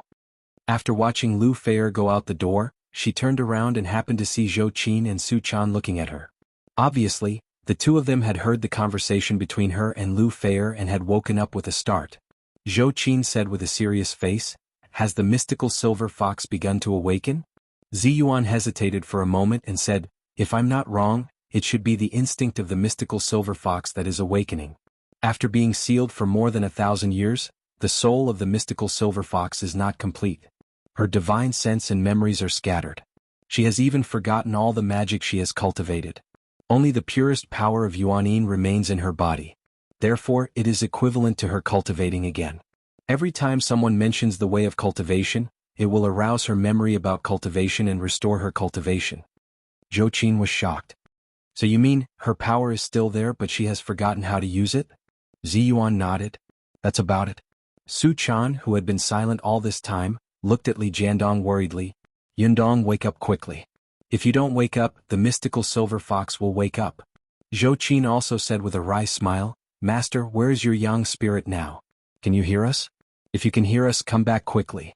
Things are getting more and more serious." While she was speaking, she heard a knock at the door. Zhou Qin was stunned. She turned her head and shouted, "Come in, the door is not locked." Soon the door was pushed open. It was Ruan Hongling who poked her head in. After a tentative look, she immediately pushed the door open and rushed in like the wind. She rushed to Ziyuan's side, hugged her and said loudly, "Shiji Ziyuan, something's wrong." Ziyuan, Su Chan, and Zhou Qin suddenly became nervous and asked in unison, "What happened?" Ruan Hongling quickly took out a golden invitation card from her pocket and said, "Shiji, look." Ziyuan took it and frowned slightly. She raised her head unhappily and said to Ruan Hongling, "Is this also a matter? Didn't you know about this a long time ago? It's reasonable to send a golden invitation now. Is it worth it for you to rush here and make a fuss?" Ruan Hongling shook her head like a rattled drum. Soon she took out another golden invitation and said, "Shiji, look again." Ziyuan was stunned. "Another one? Where is this from?" But she soon saw that the inscription and content on it were almost the same. The only difference was that the date had changed. Ziyuan said in surprise, "The Jingyi school has brought forward the inauguration ceremony of the leader?" "What?" Ruan Hongling grabbed Ziyuan's arm tightly with both hands and said, "Yes, it's in 2 days. What should we do, Shiji?" Su Chan and Zhou Qin both looked at the golden invitation nervously. They were caught off guard and cried out involuntarily, "What? Damn it, the Jingyi school is so hateful. How can this kind of thing be brought forward so easily? I'm going back to Shanghai today to visit my sick mother-in-law. I'd like to ask for leave from everyone and update 1 chapter in advance. In addition, if I don't update the 2nd chapter before 10 o'clock in the evening, I won't be able to update today. I'd like to apologize to everyone first. I hope you can understand. Just take it that I'm asking for leave today."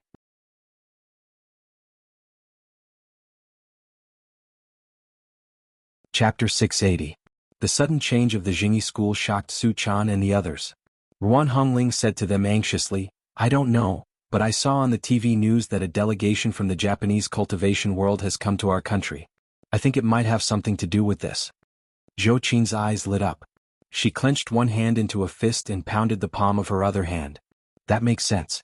This time, the Japanese cultivation world has come to our country with great fanfare. They must have been highly valued by the upper echelons. Judging from the conduct of these officials, they must want to keep the peace and avoid causing any trouble, so they will definitely restrain our cultivation sects. The Jingyi school has always been the most powerful sect in the cultivation world. If there is a conflict in the cultivation world, they will definitely be the first to bear the brunt. Moreover, the people of the Jingyi school must be afraid that when they hold the inauguration ceremony, they will come to attack us. At that time, they won't know where to hide even if they want to. Ruan Hongling blurted out, "Yes, Zhou Qin, you are so smart. Why didn't I think of this?" After all, Zhou Qin was born in the officialdom. In the blink of an eye, she had seen through their tricks. She chuckled and said, "Good method, good method. Not only can they catch us off guard, but they can also catch the Japanese cultivation world off guard. They can also avoid the sharp edge and force the Japanese cultivation world to make a choice at this time. Either you come with the group of people now or you leave. Anyway, we won't wait for your people to be ready before we meet you. When your people are ready, we will leave." "Aha, it's amazing, it's a good plan. I just don't know who came up with this idea." Ruan Hongling said angrily, "You're still praising them? The question now is, what should we do?" Su Chan said in a weak voice, "Yes, Yundong is still in a trance. What if he doesn't wake up at that time?" As soon as she said this, the room suddenly fell silent. Ziyuan held the 2 golden invitations in her hand and looked at them over and over with sparkling eyes. After a long time she said slowly in a low voice, "Hongling, Su Chan, Zhou Qin, I think. I'm afraid we have to be prepared that Li Yundong won't be able to arrive in time." Everyone's heart sank and they couldn't help but look at Li Yundong. From the day Su Chan met Li Yundong, she had been living under his wings. Although at the beginning he was still very young, and his wings couldn't withstand much wind and rain. But now he was already a man of indomitable spirit. Suddenly losing his protection, Su Chan suddenly felt empty in her heart, and she couldn't help but feel a sense of emptiness. Almost there Su Chan was like this, so were Zhou Qin and Ziyuan. When she had gone down the mountain, she had never thought that she would have to rely on this descendant of Jindan to help her in the future. However, after getting along with him for so many days, he had always turned the tide in desperate situations and turned the rotten into the magical and the impossible. Even Ziyuan didn't know when she had started to secretly agree that this boy had grown into a towering tree. At first he had lived under her shade, but now she was living under his wings. If he didn't wake up, could she successfully take over as the leader of the Linggong sect? Although Ruan Hongling had always liked to bicker with Li Yundong and have some small conflicts with him, when she heard the news that Li Yundong might not be able to make it in time, she really felt that the sky was going to collapse.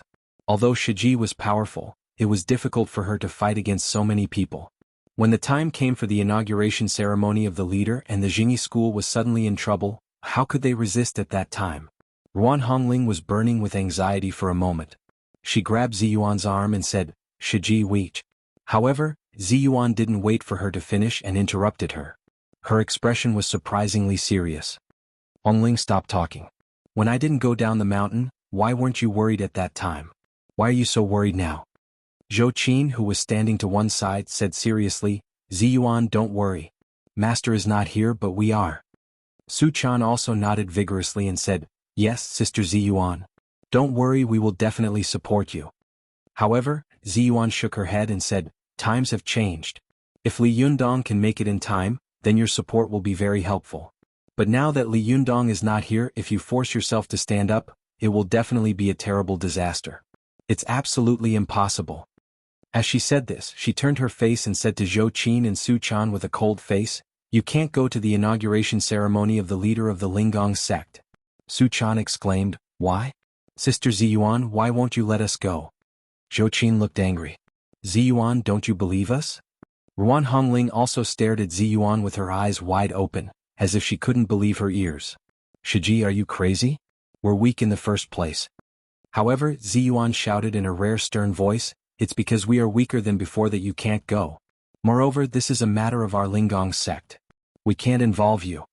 Ruan Hongling couldn't stop tears from rolling in her eyes. Shiji Yuka.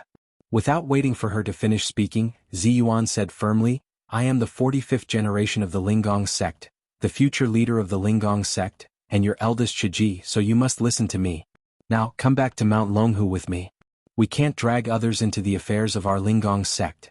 Puff out your chest and stop crying. Don't embarrass your master. After that, she turned her head and stared at Su Chan and Zhou Qin with sharp eyes. You two stay here to protect Li Yundong. Hongling and I will go back to the mountain. If Li Yundong wakes up before the ceremony, you will come with him. If he doesn't, don't come again. Su Chan looked anxious. She wanted to speak again, but Zhou Qin grabbed her and motioned for her to stop. Zhou Qin said in a deep voice, Ziyuan, don't you know that if you make such a decision, the Lingong sect is likely to be destroyed in your hands? A hint of sadness flashed across Ziyuan's eyes, but she soon returned to her calm and elegant fairy appearance. She said lightly, even the sun and the moon will perish, let alone our Lingong sect.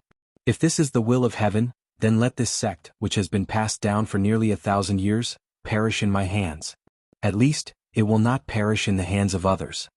After that, she turned around and walked out of the door resolutely. Ruan Hongling wiped away her tears and said in a choked voice, Shiji, wait for me. I'll go with you. Su Chan subconsciously took a step forward, but she heard Zhou Qin behind her shout in a low voice, Su Chan, don't let Ziyuan's kindness down.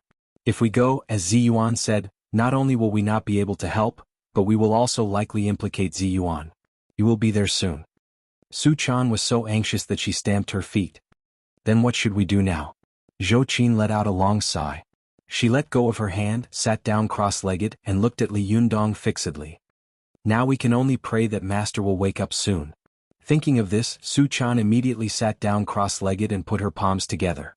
She said to Zhou Qin, Sister Zhou Qin, why don't you recite Buddhist scriptures with me? Last time Yundong refined the burning thumb pot and was trapped in the spirit space, I kept reciting the scriptures. Later it came true and Sister Ziyuan and you came back. Now you can also recite it with me. As she spoke, she began to recite the scriptures in a low voice. However, Zhou Qin smiled bitterly and said, Last time, Ziyuan helped bring Master back from the spirit space. Who can bring Master back this time? Su Chan stopped reciting the scriptures and said seriously, You can't say that. Yundong is now traveling with his yang spirit. Although he is in the realm of forgetting everything, his situation is different from when he was trapped in the spirit space before. Yundong's yang spirit exists in our spirit space. Maybe he will pass by us at any time. If we keep reciting the scriptures, maybe he will hear us? Zhou Qin thought for a moment and sighed.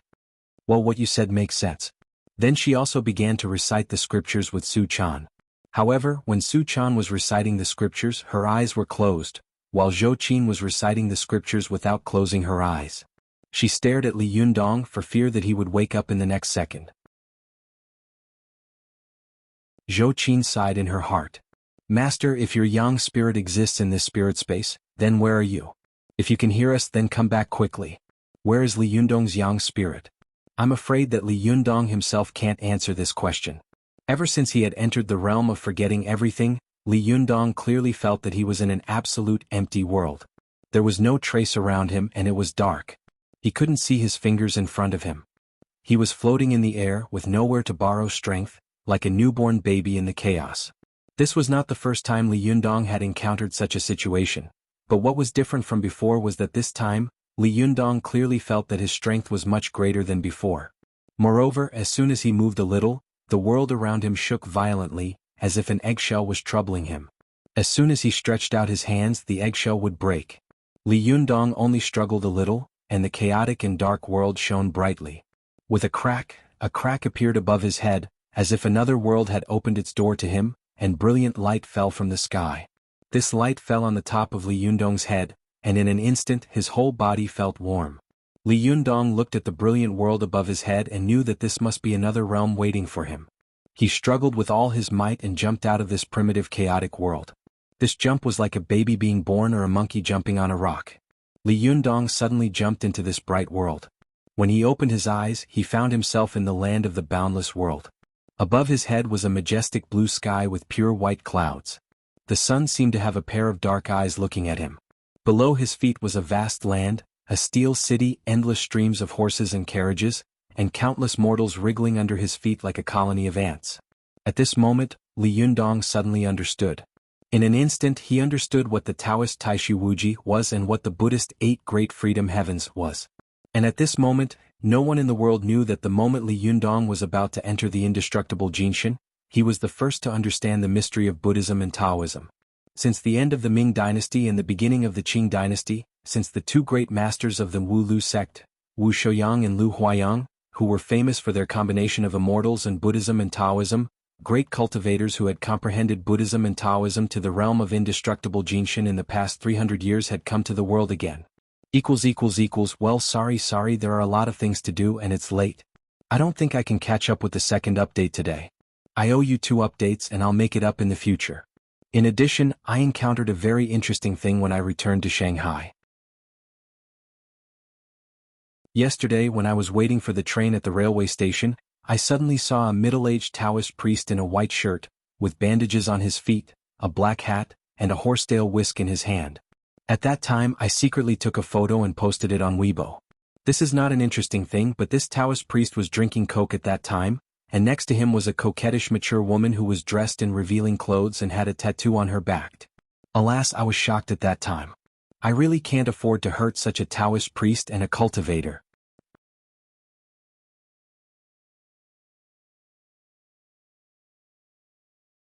Chapter 681. Bastard. In the Shangri-La Hotel in Dongwu City, Sanjit Tsunekatsu angrily threw the mobile phone in his hand to the ground. The newly launched Apple IV was smashed into countless pieces by him without mercy. In his room, Kaisai Hikaryuni opened his eyes slightly and said faintly, "Tsunekatsu, what did Buddha teach you? You have to be calm." Sanjit Tsunekatsu said angrily, "Great monk, how can I be calm and normal? These cunning Chinese actually used such a despicable and shameless method to deal with us. They are all a bunch of cowards, a bunch of rats." At this time, the door of his and the great monk's room was also pushed open. It was Ise Xingguang of the Ise Shinto, dressed in a Japanese-style men's kimono, with his hands in his sleeves, walking in slowly. Behind him was still the Xitigarbha goddess Ise Chuyun, and behind her were many cultivators from other sects in Japan. Ise Xingguang glanced at the broken mobile phone parts and couldn't help laughing. "Ah, it seems that you have already gotten the news, Tsunekatsu." Sanjit Tsunekatsu was furious, but he did not dare to neglect this middle-aged man who looked a little lazy. He turned around, put his palms together and said, "Si Xingguang, have you all received the news too?" At this time, cultivators from other sects in Japan poured in, filling the originally spacious and luxurious business room. Si Xingguang leaned against the windowsill, touched his chin and said with a smile, "Yes, otherwise why would we all come here? To see your heroic posture of smashing your mobile phone?" Hearing his words, some cultivators from other sects who could not bear to see Sanjit Tsunekatsu laughed in a low voice. Sanjit Tsunekatsu's face turned red. He gritted his teeth and said, "Are you all here to laugh at me?"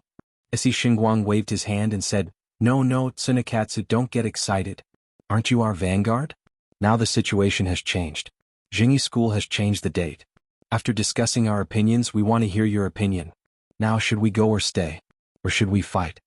When Kaisai Hikagi heard this, he immediately opened his eyes and looked at Imagawa Kagumo, who was in the crowd. Imagawa Kagumo nodded slightly at him.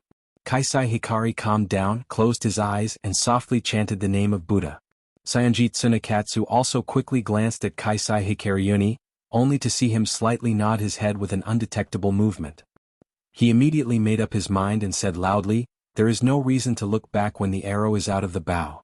Although we are the vanguard group, since we are here, we should not be afraid to fight like those cowardly Chinas. Although we are fewer in number, we should face the difficulties head-on and defeat the China's cultivators with courage and determination." Sanjit Tsunekatsu's words were full of vigor. Many cultivators around him nodded secretly. Some even responded loudly, "Tsunekatsu, well said. Tsunekatsu, please continue to lead us." "You're right. So what if we have fewer people? Since the Chinese changed the date at the last minute, it means that they're already afraid of us. In a battle between two armies, morale came first. If they admit defeat like this, do we still have to be afraid of them?" As soon as these people spoke, the atmosphere in the room suddenly became hot. Si Xingguang curled his lips and murmured in a low voice, "What a headache. I knew it would be like this." When Sanjit Tsunekatsu saw this, he walked up to him, put his palms together and bowed.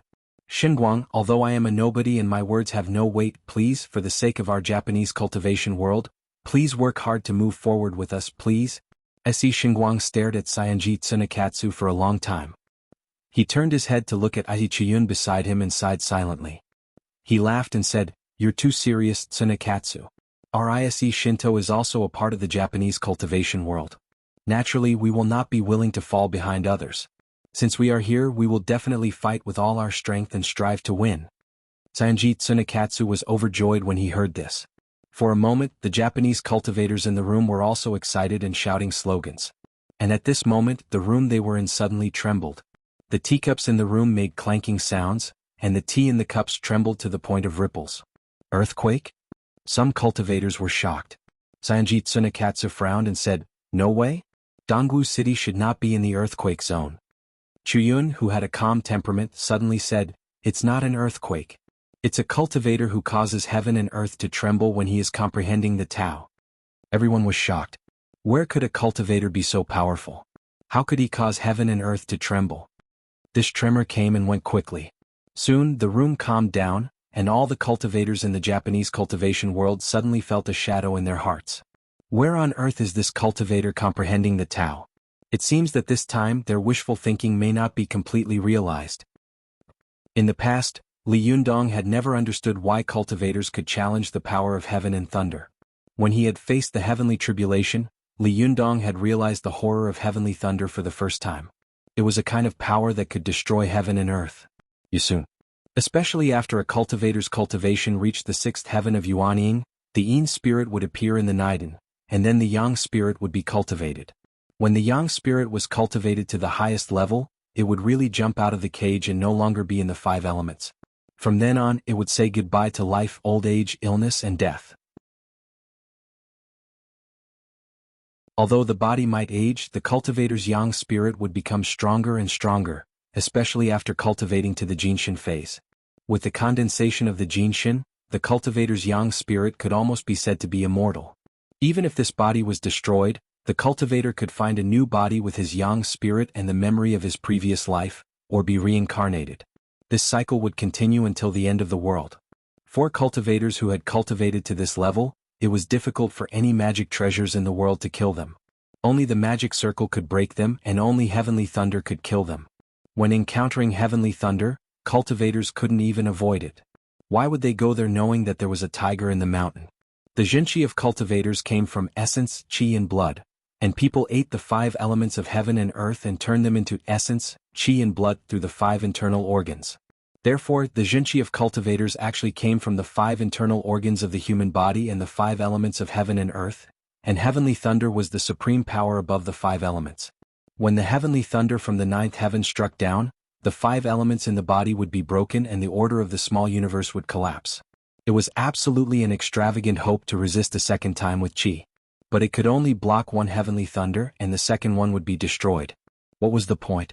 What was the point of cultivators going through this heavenly tribulation? How could they absorb power from the heavenly tribulation to strengthen themselves? But at this moment, Li Yundong suddenly understood why it was said that cultivators could challenge heavenly thunder after cultivating to the indestructible Jinshin, and why they dared to say that heaven and earth can be destroyed, but I am the only one who is indestructible when cultivating to this level. At this moment, Li Yundong felt that the strength of his whole body seemed to be drawn by heaven and earth, wanting to spread out in all directions and turn into countless clones. At this time, Li Yundong suddenly remembered the realm of 8 free heavens he had comprehended in the spirit space of the burning thumb pot. Why could Buddhism and Taoism be practiced together? The origin was that whether it was Buddhism or Taoism, it was a process of searching for oneself and one's true self. The great cultivators of Taoism had been called Jinren throughout the dynasties, and the great cultivators were called Great Jinren by those in power. Then Zhen referred to the true self of seeking the true self, getting rid of the false and retaining the true. There was no immortal body in the world, only an eternal Dharmakaya. And what was unique was that the cultivators of Buddhism also cultivated the true self. The Diamond Sutra said, "There is no self, no human, no living beings, no longevity but the Dharmakaya." It meant that there was no self in the physical body, no self in others, no self in heaven and earth, and even no self in life and death. Everything in this world is fake. My body, the people around me, the world around me, and even my life and death are all fake and nothingness. Only my true method is eternal and unique. This coincided with the realm of unity of heaven and man, infinite void, advocated by Taoism. Li Yundong had read the cultivation books of the Wuxia sect in the spirit space. He clearly remembered what Lu Huayang had written in the Life's Wisdom Sutra, shattering the void map. A brilliant world surrounded the world, the void was clear, and the heart of heaven shone. The sea was clear and the moon melted in the pool. At that time, Li Yundong didn't understand the meaning of this poem, but at this time he suddenly realized that cultivators needed to enter the realm of forgetting themselves, so that they could enter the void, which was the chaotic dark world where Li Yundong had been before. In theory, there was no difference between the birth of a cultivator and the birth of an ordinary person. A mortal was born from the mother's womb. To a baby, it was originally a chaotic and dark world. When a mortal kept struggling, it was the time for him to be born. When cultivators had the power to break through this world, they had the opportunity and ability to go to another world. After shattering the void, the realm of forgetting oneself made Li Yundong feel that his body was in the boundless world, and his yang spirit was everywhere, as if it existed in every corner of the world and in every great way. This kind of feeling and this kind of realm were very mysterious, so Lu Huayang wrote a poem to describe this realm. Not born and not destroyed, the clouds are scattered, the mountains are clean. There is no going and no coming, wisdom returns to meditation, the moon is lonely. For Buddhists, what was the great freedom? What was the true self? In the spirit space, Li Yundong clearly understood that the eight great freedom was the great freedom, which was the true self. The ultimate goal of Taoist cultivation was to cultivate one's yang spirit to the point where it could be big or small, near or far, light or heavy, more or less, still or active, infinitely changeable and immortal. These were the 8 realms of freedom. Why could cultivators resist the heavenly thunder? It was precisely because when the heavenly thunder struck, the yang spirit of cultivators could instantly reach the realm of the 8 great freedom realm, big and small, more and less, gather and disperse. I see. Li Yundong laughed and said, when the heavenly thunder falls, the cultivator's yang spirit will instantly transform into billions of clones. The heavenly thunder can split 1, but it can't split 2. It can split 2, but it can't split 3. Even the final 81 bolts of the strongest heavenly thunder can't strike every place in the world. When cultivating the immortal true self and comprehending the great way, cultivators will cast the brand of true self and true method in the world. In the future, even if all the yang spirit clones are split apart, they can slowly gather together according to the seed of true self and true method left by the cultivator in the world and use it as a coordinate to recreate the yang spirit Dharmakaya. What was immortality? The heavenly thunder could not kill, and the divine thunder could not disperse. This was called immortality. What was the immortal Jinshin? Although the Jinshin was broken, the true method still existed. This was the immortal Jinshin. When Li Yundong comprehended this truth, his yang spirit doppelganger had already spread to an infinite realm. Each of his doppelgangers was as small as powder. At this time he couldn't help but raise his head and laugh. His laughter made heaven and earth tremble, but there was no sound in the secular world. No one heard his laughter. This was the invisible great way, and the loudest sound was silent. But after Li Yundong finished laughing, his heart suddenly moved. He thought to himself, where should I put the brand of the true method and the true self? Should I put them in the sky and shine with the sun and the moon? Or should I put them under the earth and live as long as heaven and earth? Just as Li Yundong was hesitating, he suddenly thought of a beautiful smiling face. A gentle and moving face flashed in front of him, and her voice and smile seemed to be right in front of him. Li Yundong immediately smiled gently and said, yes, of course, it's best to store this brand in Su Chan's body. If she is here, I will be here. If she is not here, then what's the point of living alone in this world? Moreover, Su Chan, Ziyuan, and Zhou Qin are still waiting for me. I'd better go back early. Thinking of this, Li Yundong's mind stirred, and the clones that had spread out began to gather quickly. However, it was easy for him to disperse, but it was very difficult for him to gather back. When Li Yundong slowly gathered his clones, it was already 1,000 years in the human world. Li Yundong felt that he had only been in meditation for a moment, but when he opened his eyes again, he was surprised to find that there was no one in the room. Su Chan, Zhou Qin and Ziyuan, who were supposed to protect him, were all gone. Only the Liuha and Bahuang sword, which he had given to Zhou Qin for safekeeping, were quietly guarding him. Looking at the empty room, Li Yundong's heart sank, and an ominous thought arose spontaneously. I'll try to update 2 more chapters in the evening.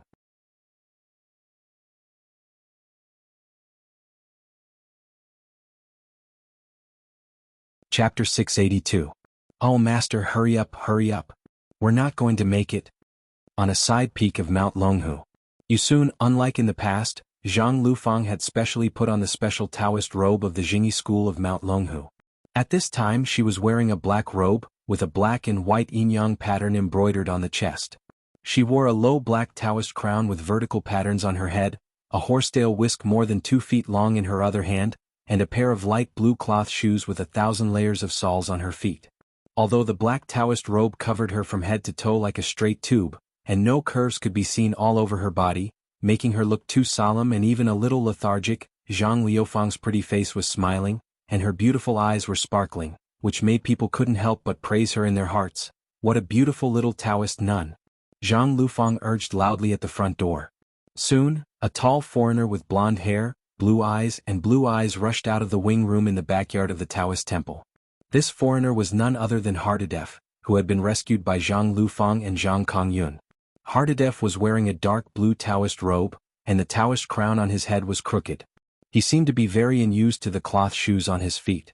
He walked a little crookedly and his posture was ridiculous. But even so, he still grabbed the sleeve of an old Taoist priest with one hand and kept shouting, "Master, eldest Shiji is calling you to hurry up. You have to hurry up." Zhang Kongyun was wearing a golden Taoist robe with blue edges. He hadn't even put on his robe yet and his clothes were disheveled. As he was dragged away by Hardadef, he bulged his eyes and shouted, "Be ****, how can you treat your master like this? Let go of me, let go of me. It's inappropriate for others to see us like this. If you don't let go, I'll kick you out of the door."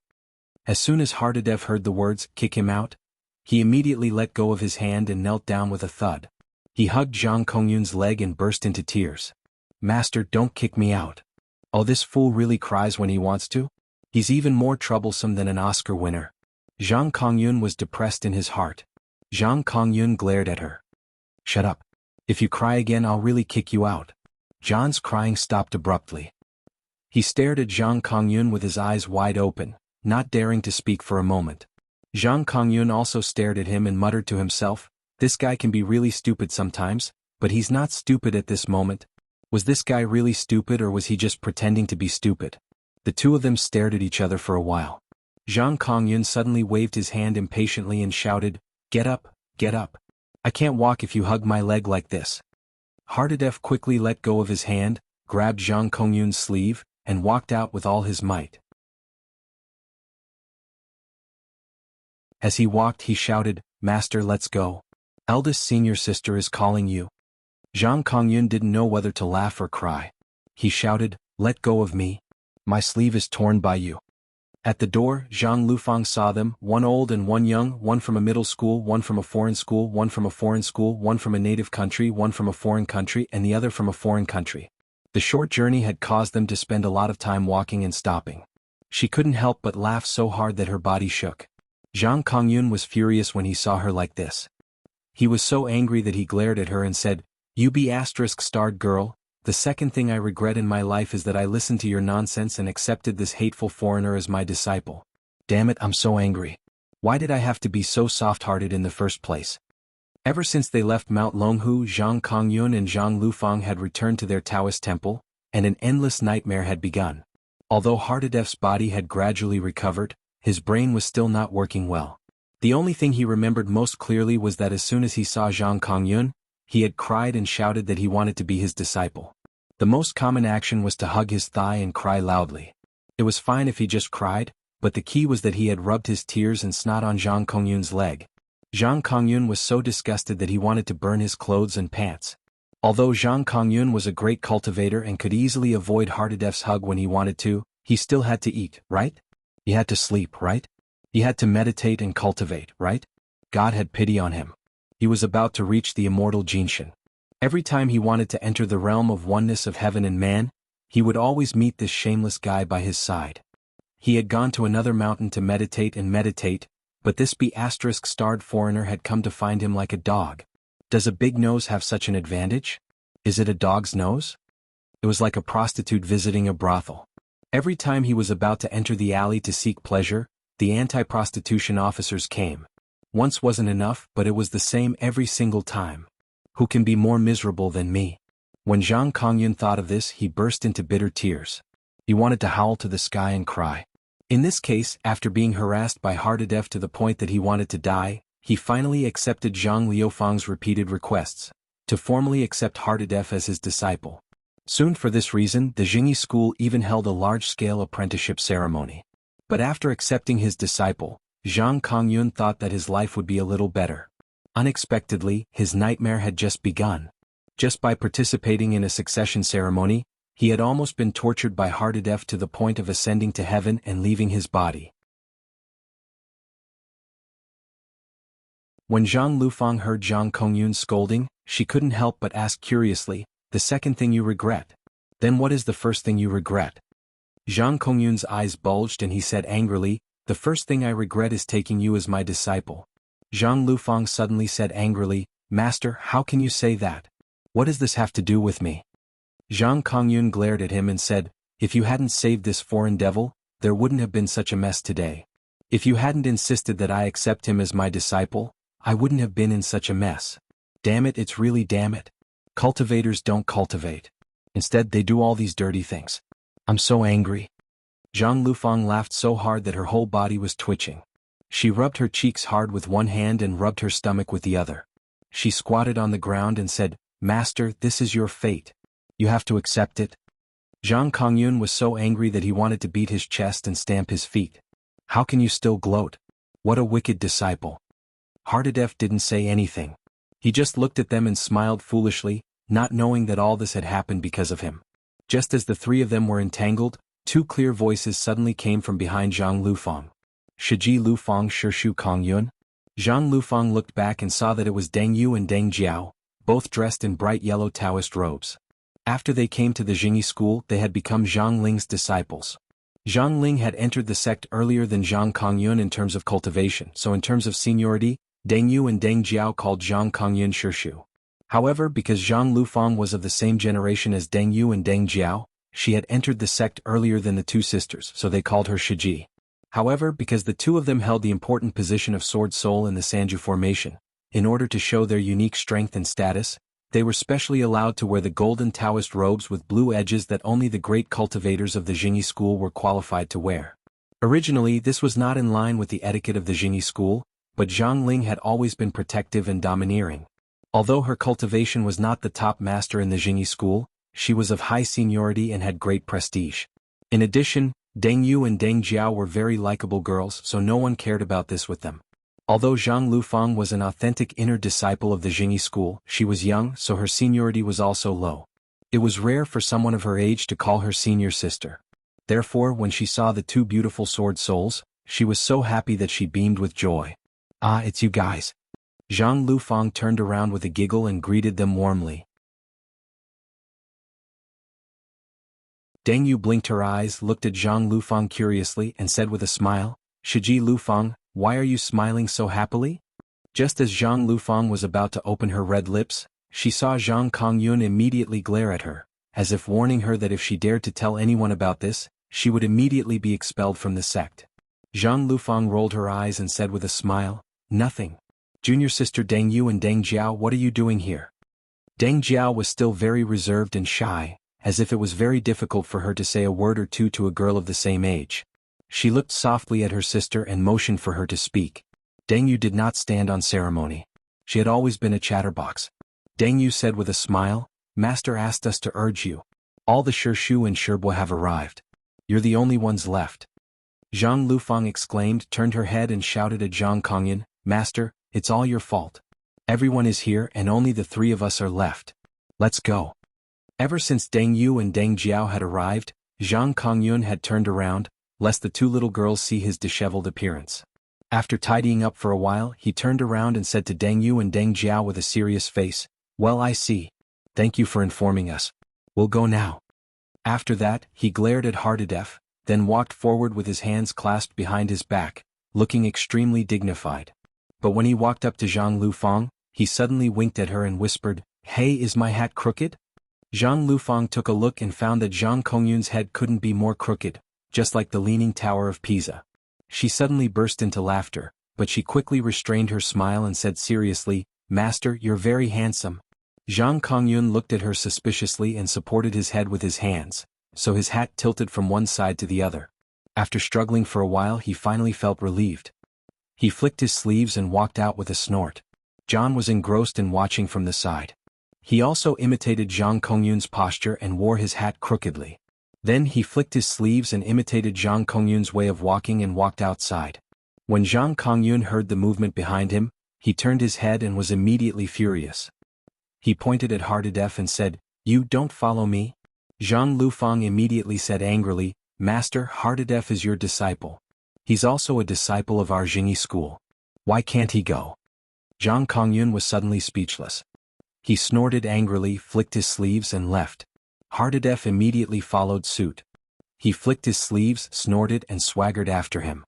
Deng Yu and Deng Jiao, who were watching from the side, wanted to laugh, but they didn't dare to. Their shoulders were trembling. When Zhang Kongyun walked far away, Zhang Lufang grabbed Deng Yu's arm and asked nervously and excitedly, "Hey, how many people came this time?" "How is it? Isn't it lively?" Deng Yu also became excited. "There are so many people. I've never seen so many cultivators gathered together. It's so lively. Come with us and have a look. Cultivators from many sects have come. I'm afraid there are thousands of people on the field." Zhang Lufang, on the other hand, was eager to see the world in chaos. Her eyes lit up and she excitedly took Deng Yu and Deng Jiao's hands and ran. As she ran, she asked, "Which sects and people have come? Tell me quickly." Deng Yu counted with his fingers and said seriously, 35 people from the Chuanjin Dragon sect have come, which is the most. 8 people from the Chuanjin Nanhua sect have come, 7 people from the Qingwei sect, and well, it seems that there are more than 20 people from the Jinshan sect. Zhang Liufang's pretty face was shining with excitement. "Are there any handsome men? Have you seen any handsome men?" Deng Yu was overjoyed as if he had found a kindred spirit. He quickly nodded and said, "Yes, yes. Several of them are quite handsome." Zhang Lufang was also overjoyed. She laughed and said, "Wow, there are handsome men to look at. Hey, by the way, where's Superly? Where's your classmate Superly? Is he here?" Headache, I can't update the 3rd chapter today. I still owe you 2 chapters. Please rest assured I will make up for it.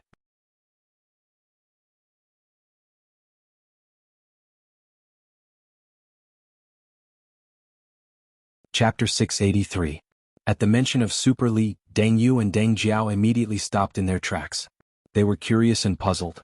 At the same time, they looked at Zhang Lufang in surprise and asked, "Shiji Lufang, is Li Yundong also coming to the ceremony today?" Zhang Lufang also stopped and looked at Deng Yu and Deng Jiao strangely. "Don't you know? Li Yundong has a good relationship with Jinren Ziyuan. There's no reason for him not to come." Deng Yu and Deng Jiao looked at each other. Deng Yu said, "I don't know. We didn't see Li Yundong." A look of disappointment flashed across Zhang Liufang's face. "Ah, Super Li didn't come? It's so boring. Then there's nothing to see." Deng Yu blinked her eyes and persuaded, "Senior Sister Lufang, maybe he'll be here when we go again?" Zhang Liufang's face lit up with joy. Yes, what you said makes sense. Let's hurry up." The 3 of them chattered all the way and ran quickly. It didn't take long for them to arrive at a Taoist temple on a side peak of Mount Longhu. The scale of this Taoist temple was not very large, and its outer wall was only about 1 meter high. It had white walls and black tiles, and there were 4 huge silk paintings hanging on the wall. These paintings were of the 4 great divine beasts: azure dragon, vermilion bird, white tiger, and black tortoise. At the entrance of the Taoist temple, there were 4 statues of gods in golden armor. They were majestic, as if they had descended from the sky and were lifelike. After Zhang Lufang, Deng Yu, and Deng Jiao arrived, they stopped talking and followed Zhang Kongyun obediently, but they couldn't help looking around curiously. In order to welcome the inauguration ceremony of the Linggong sect, the Jingyi school had specially sealed the mountain early. In order to prevent some tourists from entering by mistake from disturbing the ceremony, they had chosen a relatively remote Taoist temple on a side peak. Fortunately, Mount Longhu was a Taoist holy land, and there were Taoist temples everywhere. Although the arrangement of the Jingyi school was sudden, it did not affect the ceremony. After Zhang Lufang and the others entered the gate of the Taoist temple, they suddenly saw a vast expanse of flat ground in the Taoist temple. The field was paved with green bricks. On the east side of the field was a rather majestic Taoist temple pavilion. Inside the pavilion were worshipped Heavenly Primogenitor Lingbao, and Heavenly Primogenitor Daoda. Outside the pavilion was a statue of Celestial Master Zhang. In front of the statue was a huge bronze tripod. Inside the tripod was an incense stick as thick as a person's forearm. When the incense stick was lit in the field, green smoke curled up in spirals. However, it magically gathered and did not disperse. "You almost there?" After Zhang Lufang followed Zhang Kongyun to the field, she looked around curiously.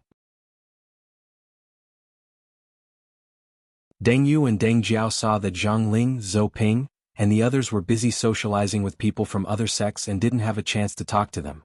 They stayed in front of Zhang Lufang and asked curiously in a low voice, "Shiji Lufang, are there so many cultivators in our country? I really didn't know before." Zhang Lufang said with a smile, "Of course. Although it's the age of chaos now, the country has been relatively lax in recent years, so the number of people has slowly increased. Moreover, only the senior masters and the best of the younger generation from each sect have come. They are all 1 in 100 figures. It's a pity that you didn't go to the Taoist assembly last time. If you had, you would have seen more young masters. This time there are more seniors from various sections. TSK, I didn't see any handsome guys. It's boring." Deng Yu asked curiously, "Are there many young masters at the Taoist assembly?" Zhang Lufang looked around and replied, "Of course, this is a meeting specially set up for the masters of the younger generation in the cultivation world to make a name for themselves." Deng Yu asked curiously, "Is there anyone among the young masters who is more powerful than Li Jiandong?"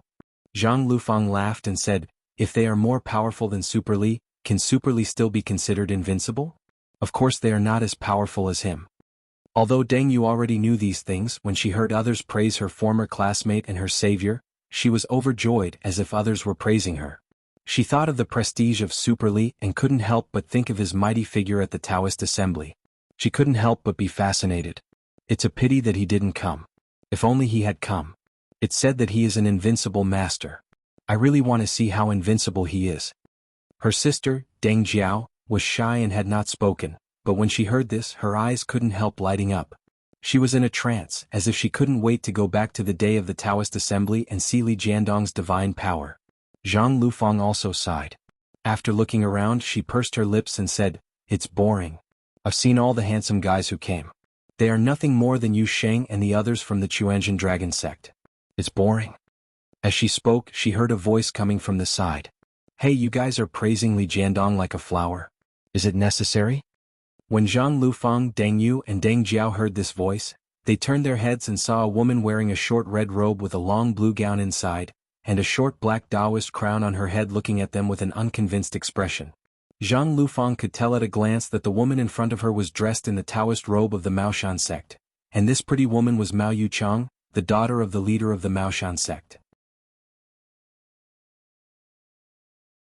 Because of the mystical silver fox, the Taoism of the north and the south of China had once led to a 10-year war. This war had swept through China's Buddhism, Taoism and Confucianism, from the royal family to the common people. No one had been spared. Although 1,000 years had passed and the Taoism of the north and the south were no longer as incompatible as before, the gap in gaps still existed.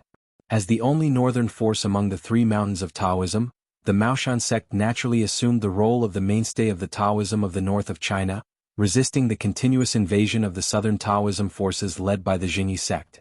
It was precisely because of the uneven distribution of the Taoist forces in the north and the south that the forces in the north were weaker than those in the south.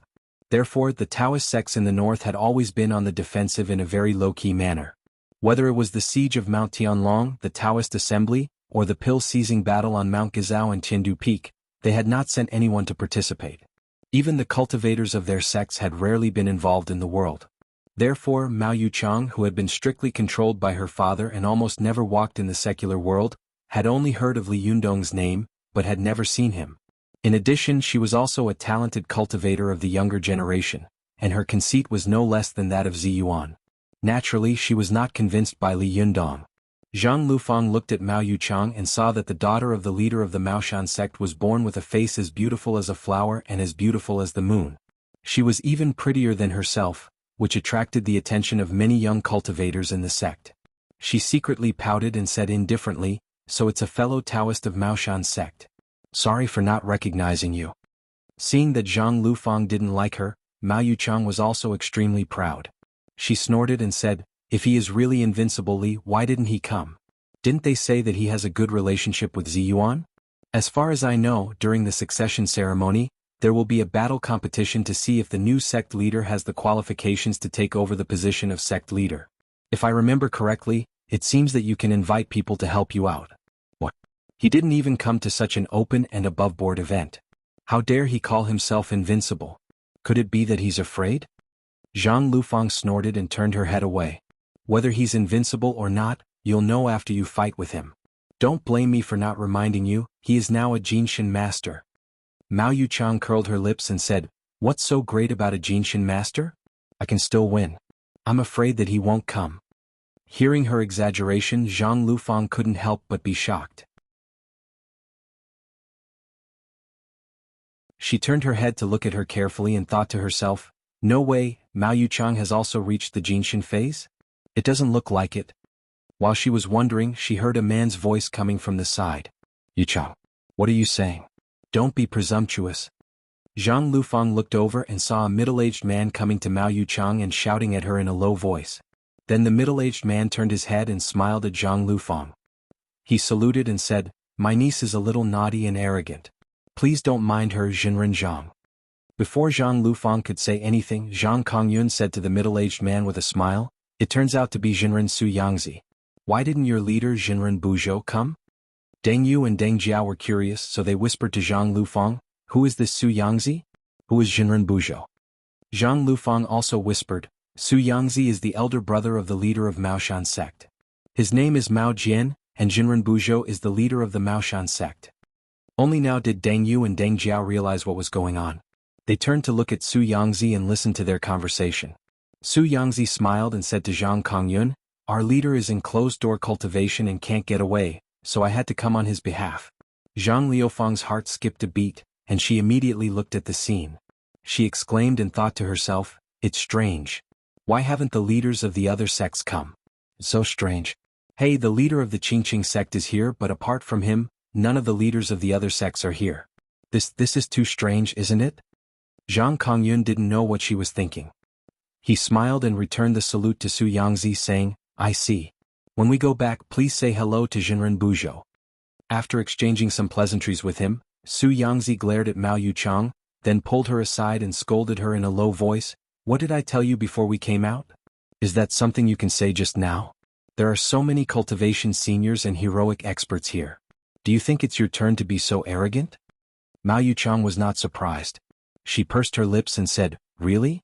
But why haven't I seen any experts come? The strongest is only at the intermediate level of the golden body. What the hell?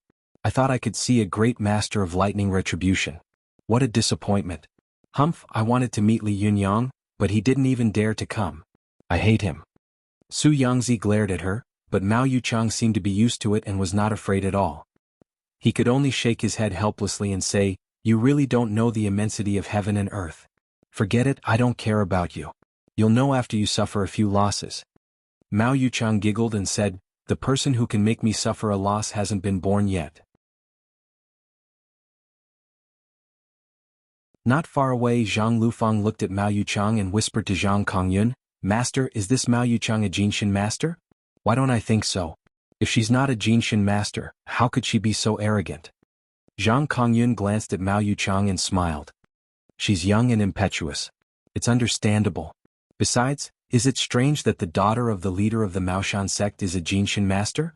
Zhang Lufang asked curiously, "Aren't there only 4 Duan Jindan in the past 200 or 300 years? How did she cultivate to the Jinshin phase?" Zhang Kongyun laughed and said, "As the mainstay of the northern forces, the Maoshan sect has been competing with our southern Taoist sects for so many years, so its foundation is naturally very deep. Moreover, which sect doesn't have a special way to cultivate the Jinshin? Didn't Wang Yuanshan also break through to the Jinshin? Didn't I also break through to the Jinshin? No Diyuan Jindan? Throw it with money. Throw it with medicine. With the unique cultivation method and financial resources of the Maoshan sect, you think you can't make a Jinshin master? Do you believe it?" As he said this, Zhang Kongyun stroked his beard and narrowed his eyes at Mao Yuchang. However, not everyone can rely on money and medicine to reach the Jinshin phase.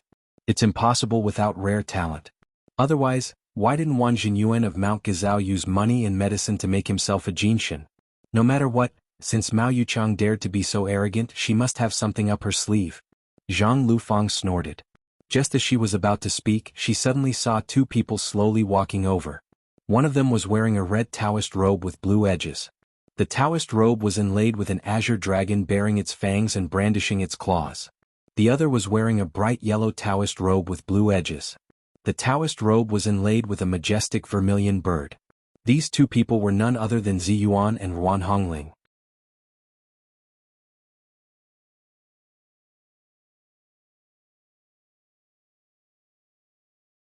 Chapter 684. As soon as Zi Yuan and Ruan Hongling entered, all the voices on the scene immediately quieted down. Everyone stared at the two of them with bright eyes. Zi Yuan had been famous for a long time, and she was also a peerless beauty. Therefore, her name was really known by everyone in the cultivation world. When everyone saw her and Ruan Hongling come out, they immediately held their breath. Not to mention Zi Yuan, the shimmy behind her, who was wearing a vermilion bird robe, was an extremely rare beauty. She had red lips, white teeth, and beautiful eyes. Although she was wearing a Taoist robe, she was still pleasing to the eye. Even without Zi Yuan's existence, Ruan Hongling was like a bright star in the cultivation world, which was dominated by men shining brightly. But if Ruan Hongling was a shining star, then Zi Yuan was a bright moon. Zi Yuan's figure was quite slender. At this time she was wearing a Taoist robe. Although it didn't highlight her exquisite figure, it made her even more tall and slender. Especially when she was wearing this beautiful red Taoist robe, it was really extraordinary.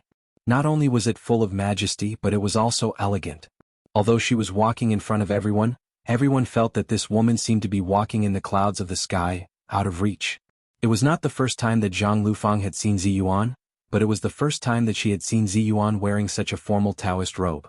She couldn't help but exclaim in a low voice, "Wow, Jinren, Zi Yuan is so beautiful."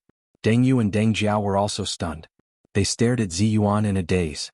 Deng Yu murmured subconsciously, "Oh my God, how can there be such a beautiful woman in this world?" After all, Deng Yu and Deng Jiao were only young girls in their teens or 20s. It was natural for them to love beauty. After wearing this straight Taoist robe, they had some complaints and dissatisfaction in their hearts. However, they saw that Zi Yuan was also wearing a straight Taoist robe, but when she wore it, there was a kind of soul-stirring beauty. It was like a flowing picture scroll. Wherever she went, the picture scroll would stretch out, and she would always be the center of attention in everyone's eyes. Even women were like this, let alone men. Even though cultivators were indifferent to fame and fortune and had a pure heart and few desires, when faced with such a peerless beauty, no matter how firm one's heart was, they could not help but be shaken a little. Some of the weaker ones were even tongue-tied. But this kind of desire did not involve the slightest bit of lust. Even the most excessive one was thinking silently in his heart, "Such a woman, what kind of great spiritual master in the world is worthy of her and can become her Tao companion? If I could become Tao companions with her, I would be willing to do anything for her in my next life." Under everyone's gaze, Zi Yuan and Ruan Hongling slowly walked into the field. It was so quiet that one could hear a pin drop. After a long time, Zi Yuan raised her horsetail whisk, bowed to everyone in a Taoist salute and said, "Amitba. Greetings, fellow Taoists."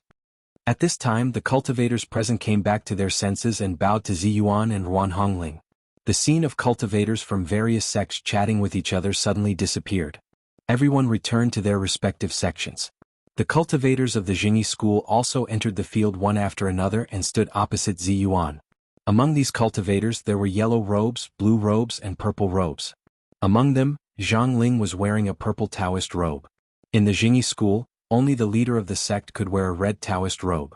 Purple robes were worn by direct descendants of extremely high seniority like Zhang Ling. Yellow robes were worn by cultivators with extremely high cultivation quotients or special status, and blue robes were worn by cultivators with low cultivation quotients and low levels. Celestial Master Zhang of the Jingyi school was cultivating in seclusion, so this time the inauguration ceremony was presided over by Zhang Ling. Coincidentally, except for Zhang Tongtian of the Qingqing sect, none of the other leaders of the various sects had come.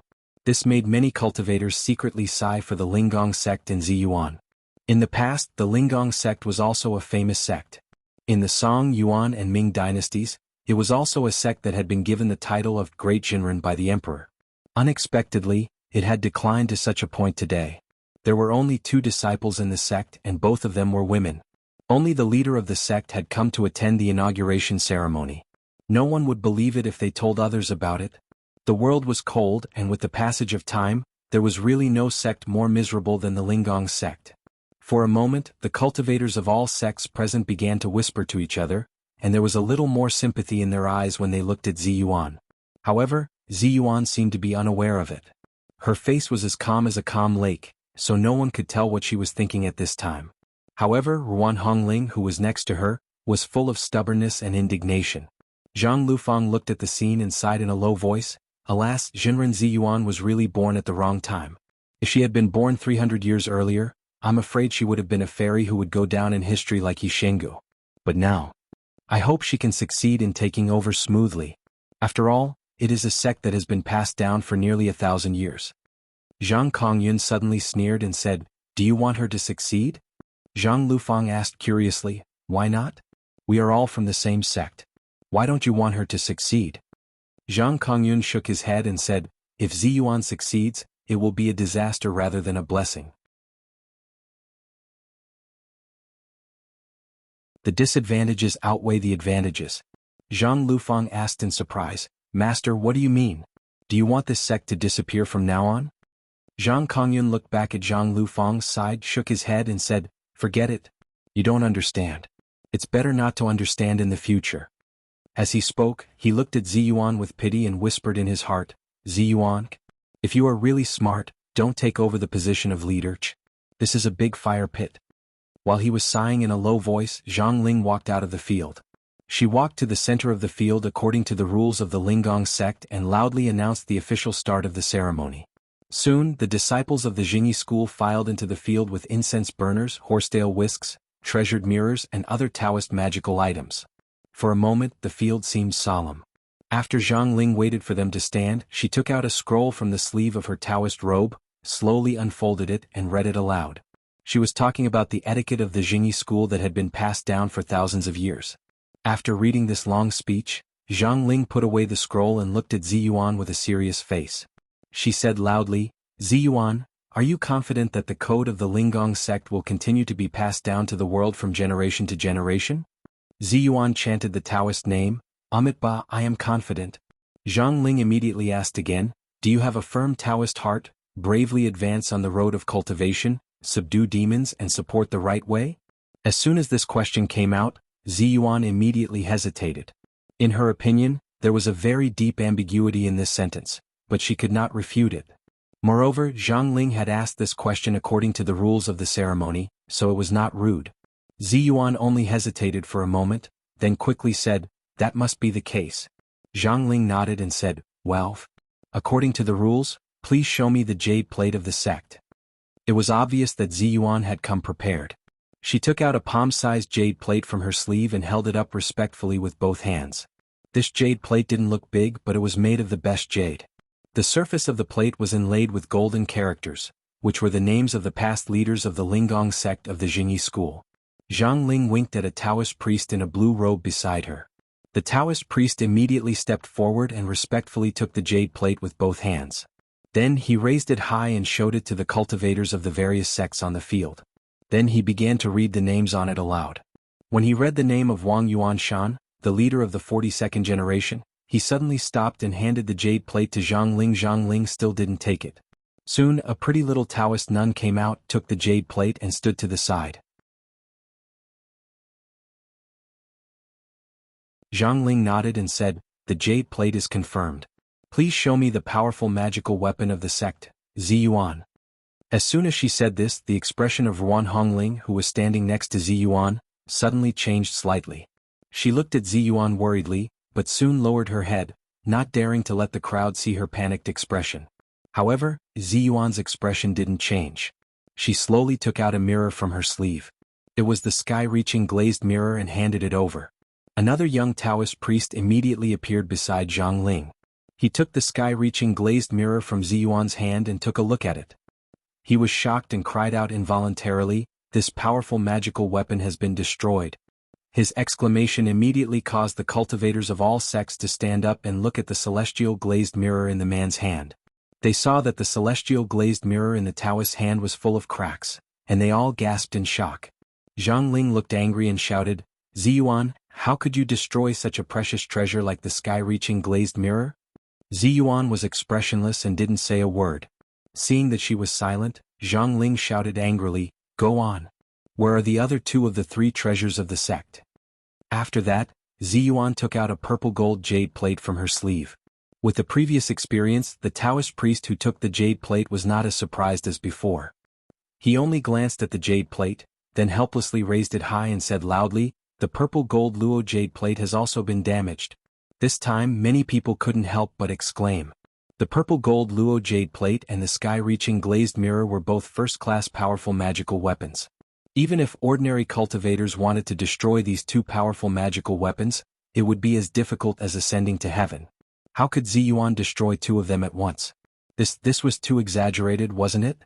Zhang Ling shouted angrily, "Two of the three great treasures have been destroyed. Ziyuan, how are you going to explain this?" Ziyuan's eyes were lowered and she was still silent. Zhang Ling said angrily, "Where is the Bahuang and Liuha?" This time, Ziyuan didn't take out anything from her sleeve. She said lightly, "It's not in my hands." This time there was an uproar. Two of the three treasures of the Linggong sect had been destroyed by Ziyuan, and the other one was not in her hands. This was too absurd, wasn't it? Zhang Ling laughed angrily and said, Well, you don't have any of the three great treasures of the sect. Do you want to take over the position of the leader? This is the biggest absurdity in the world." Zhang Lufeng, who had been watching Ziyuan nervously from the sidelines, felt her heart skip a beat. She couldn't help but exclaim in a low voice, "Oh no! Jinren Ziyuan is in trouble." Not only will she not be able to inherit the position of the leader, but she will also be punished. Zhang Kongyun didn't expect that Ziyuan would destroy the remaining two great treasures of the Linggong sect. He looked at Ziyuan with his mouth agape and tongue tied. After a long time, he sighed deeply and said in an imperceptible tone, "Yuan Shan, it seems that your disciple's tribulation is going to be difficult. I also want to make up for it, but there are too many trivial things. I have the heart to kill the thief, but I can't do anything about it. I'm so depressed.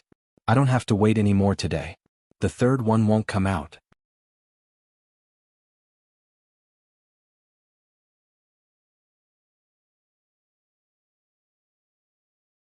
Chapter 685. There were precedents of cultivators borrowing powerful magical weapons from each other, so it was normal to lose one or two powerful magical weapons, especially the Bahuang and Liuha. 10 years ago, Wang Yuanshan had split the Bahuang and Liuha into two swords, one for his Shimi Yanfang and the other for Ao Wushuang. Therefore, if Ziyuan had only lost the Bahuang and Liuha sword, it would have been understandable. But now, two of the three major treasures of the Linggong sect had been destroyed, and the last one was simply in the hands of others. This kind of thing was simply unimaginable in other sections. For a moment there was a lot of discussion. Although the cultivators from various sects had only come to be witnesses, there were also many people who pointed at Ziyuan and secretly shook their heads. Mao Yuchang of the Maoshan sect was proud and arrogant. She had long been dissatisfied with Ziyuan's reputation. She thought that she was just a figurehead and had the idea of competing with her. However, she was usually very strict with her father, so she didn't have a chance. But this time, she had begged her father for a long time before she was allowed to come with her uncle. But today she was shocked by Ziyuan's amazing beauty. At this time, seeing Ziyuan being silently criticized by everyone, she immediately sneered and said, "You can't even control the powerful magical weapon of the sect, and you still want to be the leader? What a joke." Her sneer was neither loud nor soft, but it was loud enough for many cultivators to hear. Many of them looked at her. Su Yangzi immediately glared at her. "Yu Chang, shut up." Mao Yuchang snorted and turned her head away, not saying another word. At this time Zhang Ling glared at Ziyuan. "Ziyuan, do you have anything to say?" Ziyuan was silent for a while, then opened her red lips and said, "Ziyuan has nothing to say." Zhang Ling walked up to the glass mirror of sky and pointed at the magic treasure that made countless cultivators jealous. She said angrily, "How did you destroy this glass mirror of sky? Tell me." Ziyuan lowered her eyes and said in a faint voice, "Since it's already damaged, what's done can't be undone. What's the point of asking? Zhang Ling was furious. Bastard. This magic treasure was not only created by Gu Yifei, the grandmaster of the Linggong sect, but it had been passed down for nearly 1,000 years. Today it was actually destroyed by your hands. How are you going to face your master? How are you going to face the ancestors of Lingbao sect? Ziyuan kept her mouth shut and did not say anything. You almost there. Seeing that she did not speak, Zhang Ling continued to shout, "Do you think you can keep quiet?" She then turned to the blue-robed Taoist priest behind her and barked, "Tell her what punishment she deserves for destroying the sect's magic treasure." A Taoist priest came forward and looked at Ziyuan sympathetically. He coughed dryly and said loudly, "Grounded, face the wall for 10 years. When these words were spoken, everyone was shocked. Facing the wall for 10 years was a nice way to put it, but in reality, it was imprisonment for 10 years. None of them dared to imagine that a beauty like Ziyuan would be imprisoned alone for 10 years, accompanied by a lamp and sleeping alone with a lonely shadow. What kind of consequences would that be? What kind of scene would that be? Ruan Hongling's whole body trembled. She suddenly raised her head and looked at Ziyuan with her eyes wide open. Her eyes were full of fear and unwillingness. Zhang Ling fiercely turned her head and shouted angrily at the Taoist, "Bastard, this is the punishment for destroying a magic treasure. What if you destroy 2 of them?" Ziyuan's beauty was devastatingly beautiful, especially her extraordinary temperament, which made people admire her. As the saying goes, a graceful lady is a gentleman's dream. Almost all the young male cultivators present admired her, and this Taoist priest was no exception. He wanted to get away with it, but he didn't expect to be pointed out by Zhang Ling. He immediately blushed with shame and said, strip off her robe and she will be grounded for the rest of her life." Zhang Ling stared at Ziyuan coldly. "What about the powerful magic treasure of the sect?" The Taoist priest's face changed and he said with difficulty, destroy her cultivation quotient and expel her from the sect." There was a sudden commotion among the crowd. They all stared at Ziyuan with their eyes wide open, and their hearts were extremely shocked. For a cultivator, being expelled from the sect was not terrible, but if their cultivation quotient was destroyed and then expelled, it would be too terrible. This was equivalent to kicking them from the top of the world to the bottom of the mud. It was true that cultivators had all kinds of restrictions in the mortal world, and they were even subject to the power of the government. However, they were different from those officials. No matter how strong anyone was, their power would eventually decline one day, and there would be a day when they would die of old age. However, they had the opportunity to ascend and become immortals and go to a world that these powerful people could never go to. But if a cultivator's cultivation quotient was destroyed, it was equivalent to depriving them of their cultivation life and all their strength. This was more cruel than killing them and destroying their bodies. Deng Yu and Deng Jiao were also stunned. Although they didn't know that Ziyuan and Ruan Hongling were also one of their lifesavers, Ziyuan's amazing beauty and ethereal beauty made them admire her very much. However, they saw that their master, who usually treated them kindly and took care of them, was so ruthless and cruel to Ziyuan. Zhang Lufang also looked at Zhang Ling with her mouth agape.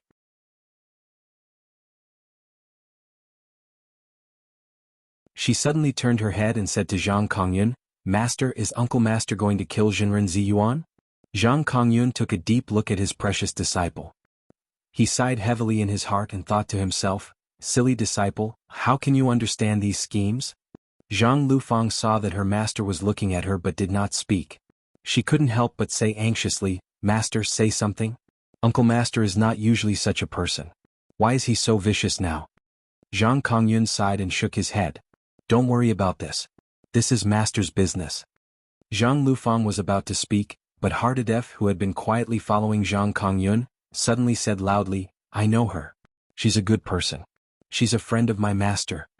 Hardadef's shout immediately attracted the attention of everyone present. Hardadef was wearing a Taoist robe and a Taoist hat. There were more than 1,000 cultivators present. Although he had a big nose and deep eye sockets, no one noticed him. But at this time, Hardadef's shout immediately attracted many cultivators to point at him curiously and talk about him. Although the cultivation world was now in the Dharma ending era, every sect was unwilling to let their power weaken. They were constantly trying to expand their influence. Jinren Zhang Jishuan had taken the initiative to accept disciples in Hainan. He had announced to the public that he would accept disciples regardless of gender, age, race, religion, or even nationality.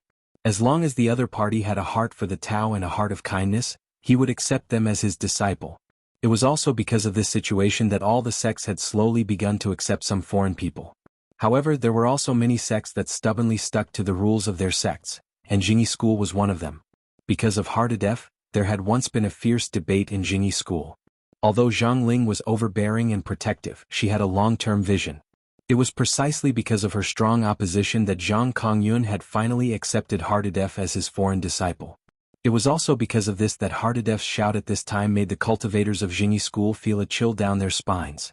The cultivators, who had originally had a lot of opinions about Zhang Ling and Zhang Kongyun accepting this foreign disciple, immediately glared at Zhang Ling and Zhang Kongyun angrily. Zhang Ling was even more furious. She glared at Zhang Kongyun fiercely as if to say, "Why can't you even discipline a disciple? Don't you know what kind of occasion this is?" Zhang Kongyun suddenly felt a headache coming on. Even though he was a great cultivator with great cultivation, he broke out in a cold sweat at this time. What made him complain the most was that Hardadef had said, "She is my master's friend." This had really caused him to suffer. Zhang Kongyun didn't know that the master Hardadef was talking about was actually Li Jiandong, but no one present knew this. They thought that Zhang Kongyun and Ziyuan had secretly communicated with each other. Zhang Kongyun quickly stood up and saluted to the crowd. "Everyone, my disciple is a little confused and his words are a little muddled. Don't believe him. I'm just a fellow disciple of Jinren Ziyuan, and we don't have any personal relationship." How could the crowd believe him? Mao Yuchang sneered and said, "It turns out that the Jingyi school is so desperate to accept disciples. They even accepted such a fool as their disciple. I admire them. Sure enough, they have a way." The northern Taoist sects had always been at odds with the southern Taoist sects, and the southern Taoist sects were not monolithic. The major sects fought openly and secretly, and the disputes were endless.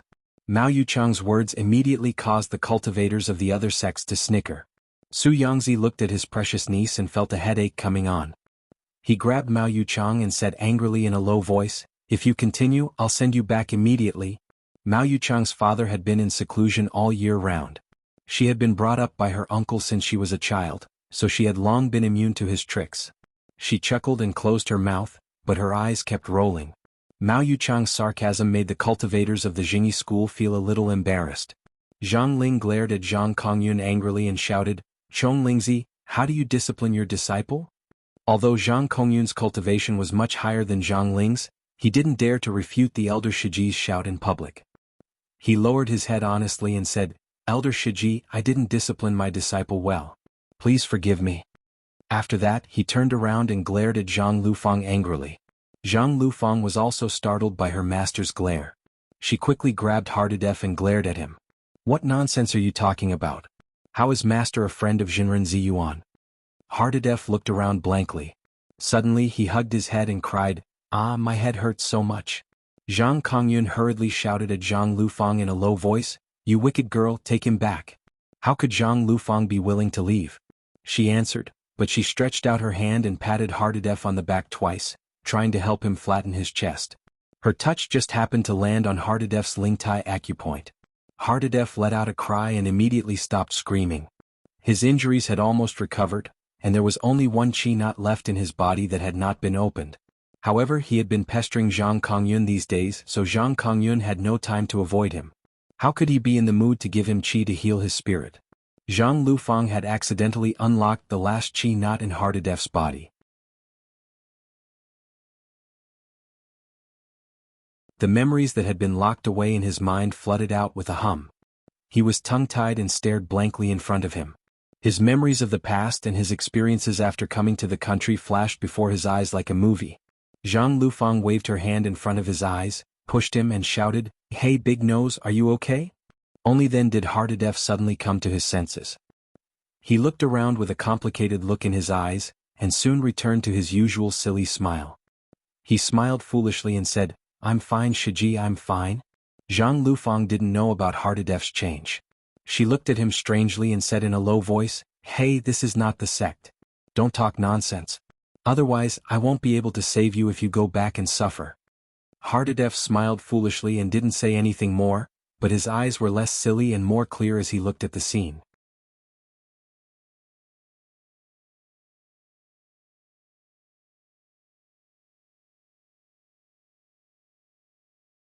Chapter 686. Seeing that Hardedef had finally calmed down, Zhang Lufang breathed a sigh of relief. She saw that everyone was looking at Ziyuan again. Only her master was glaring at her angrily. She quickly changed the topic with a smile. Master, why is Uncle Master so cruel to Ziyuan? Uncle Master is not usually such a person. How could Zhang Kongyun not know what she was thinking? But now was not the time to settle accounts. He snorted angrily and said in a low voice, factional strife, power struggle, what do you, a child, know? In the face of such factional strife, whoever is a good person is a sinner. Do you think I don't want to help Ziyuan? But why don't I? Think about it yourself. Zhang Lufang pouted. Humph, I'm not a child. I'm already very old. Is factional strife so terrible? Can it make a person become another person? Zhang Kongyun sneered and said, where there are people, there will be Jianghu, and where there is Jianghu, there will be strife. Do you think that even the high and mighty sect master celestial master would never engage in such scheming and scheming? Humph, what a joke. Anyway, don't talk too much about this matter. Uncle Master is doing this for the foundation of our Jingyi school for more than 1,000 years. She has her reasons. Zhang Lufang snorted. What reasons? It's nothing more than a struggle for power and profit. Do you think I don't know anything? I just don't understand. We are all from the same sect. Why are there such strife? Zhang Kongyun was silent. He suddenly thought of his best friend Wang Yuanshan. His voice became a little bleak as he whispered, silly child, you are too young to understand. While they were talking, Zhang Ling once again made things difficult for Ziyuan. She shouted, Ziyuan, would you rather have your cultivation crippled and be expelled from the sect than explain yourself? Ziyuan's long eyelashes fluttered slightly. She slowly raised her eyes, glanced at Zhang Ling and then at everyone present and then at Zhang Ling Yusung. Everyone held their breath and listened to what Ziyuan was going to say next, waiting for her explanation. But Ziyuan just smiled gently and said lightly, even if I explain, what's the use? As soon as she said this, Ruan Hongling suddenly grabbed her arm and whispered anxiously, Shiji. Ziyuan didn't seem to feel it. She secretly transmitted her voice to Ruan Hongling, Hongling, pay attention to your actions. Have you forgotten what I told you before we came? Ruan Hongling felt as if she had been struck by lightning. You almost there, when the golden invitation from the Jingyi school was delivered, it was like a rope around her neck. She could only watch as the rope tightened. However, when the Jingyi school quickly sent another golden invitation and changed the time of the ceremony, Ruan Hongling suddenly felt that a terrible danger was quickly approaching them. Because of this, she immediately rushed to Ziyuan's side and told her about the predicament at this time. She asked her to quickly think of a way to get Li Yundong ready and help them get through this difficulty. But what they had never expected was that Li Yundong had actually entered a meditative state at this time. The moment Ziyuan received the second golden invitation, she had already figured out what kind of situation she was going to face alone. In those short 10 seconds, many scenes flashed through Ziyuan's mind. If it weren't for the fact that Masako Tachibana Wakako had defeated her at the Taoist assembly, Li Yundong would have definitely taken action. Later, because of this matter, Masako Tachibana was furious. In order to get back at her, she sent Saionji Tsunekatsu. In the end, Li Yundong went to Dongying, which led to the release of the remnant soul of the mystical silver fox. All of this led to Li Yundong going to Hainan to keep an eye on Chao Kefi, the remnant soul of the mystical silver fox. Finally, he met Zhang Zhishuan. By chance, he got Zhang Zhishuan's favor and got his true inheritance. At this critical moment, he entered a meditative state. All of this finally froze in front of Ziyuan's eyes. She let out a long sigh in her heart. She was a person who believed in fate. You almost there, all of these coincidences made Ziyuan think sadly in her heart, is it true that God wants to destroy our Linggong sect? Since the Linggong sect is going to die, I'll die with it. With Ziyuan's wisdom and Ruan Hongling's intelligence, it was impossible for them not to know what would be waiting for them if they attended the inauguration ceremony without the three great treasures of the sect. Ruan Hongling also cried and tried to persuade Ziyuan not to go to Mount Longhu. Now the leader of the Linggong sect was a poison to Ziyuan, a fire pit. If she went, she would die. But no matter how she tried to persuade her, Ziyuan just smiled and said calmly, Hongling, there's no need to say anything more. No matter how dangerous the situation is, I will go. Because I am Ziyuan of the Linggong sect. What a proud and conceited sentence. But Shiji, you can't ruin yourself like this because of your identity.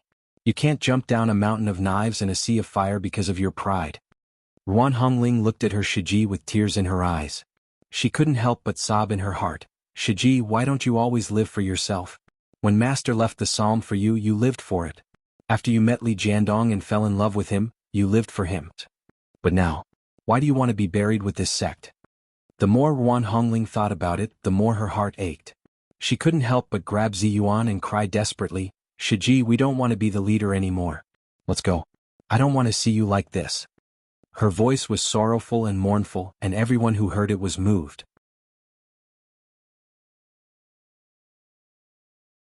Although the cultivators of the various sects present were fighting fiercely in private, they couldn't help but feel a little sad when they saw such a cruel factional strife in the open. Even Mao Yuchang, who had been very arrogant and sharp-tongued before, was a little silent. Only Zhou Ping hid in the crowd and was in high spirits. She glanced at Ziyuan gloatingly and thought to herself, Ziyuan, how could you have such a day? Haven't you always been standing high in the clouds? I want to see if you can still be so elegant and eye-catching after falling into the mud. Thinking of attracting attention, Zhou Ping couldn't help glancing at Zhang Tianhe, who was not far away. As the son of Zhang Tianxizi, Zhang Tianhe was the direct descendant of the Orthodox sect. His status was not trivial, so he was also wearing a purple Taoist robe. However, at this time he was staring at Ziyuan anxiously. He gritted his teeth and clenched his fists, as if he couldn't wait to rush out and help Ziyuan. Zhou Ping suddenly became furious. Her heart was filled with hatred and anger. She hated that her Shiji had never looked at her. His eyes were always on Ziyuan, but she was angry that Ziyuan had never looked at him. Even now, her Shiji was still infatuated with her. Zhou Ping saw that there were countless sympathetic gazes around her. Zhang Ling also looked at Ziyuan and Ruan Hongling in silence. She was afraid that her master would let Ziyuan go like this, so she couldn't help but shout, Is the Jingyi school a place where you can come and go as you please? The thousands of years of rules of the Jingyi school can't be broken in your hands. Her loud shout immediately attracted the gazes of everyone around to look at her in unison. Mao Yuchang looked at her deeply and sneered in a low voice, What a vicious heart. Do you want to kill us all? Humph. Zhang Ling saw that the other Taoist priests of the Jingyi school in purple robes were looking at Zhou Ping with dissatisfaction in their eyes. She immediately glared at Zhou Ping and shouted, Shut up. It's not your turn to speak here. Zhou Ping's goal had been achieved. She immediately lowered her head and looked submissive, but a smug smile secretly appeared at the corner of her mouth. Zhang Ling had indeed wavered for a moment just now. Logically speaking, if Ziyuan gave up the position of the leader of the Linggong sect and took over, then their goal could be said to have been achieved. However, Zhou Ping's public words had put the Jingyi school in a very awkward position. If they let Ziyuan go just like that, the rules of the Jingyi school would be gone from then on, and no one would take it seriously. Zhang Ling only hesitated for a moment, then gritted her teeth and shouted, Ziyuan. A country has its laws, a family has its rules, and a school has its dogma. I will punish you on behalf of the leader of the Jingyi school. Are you convinced?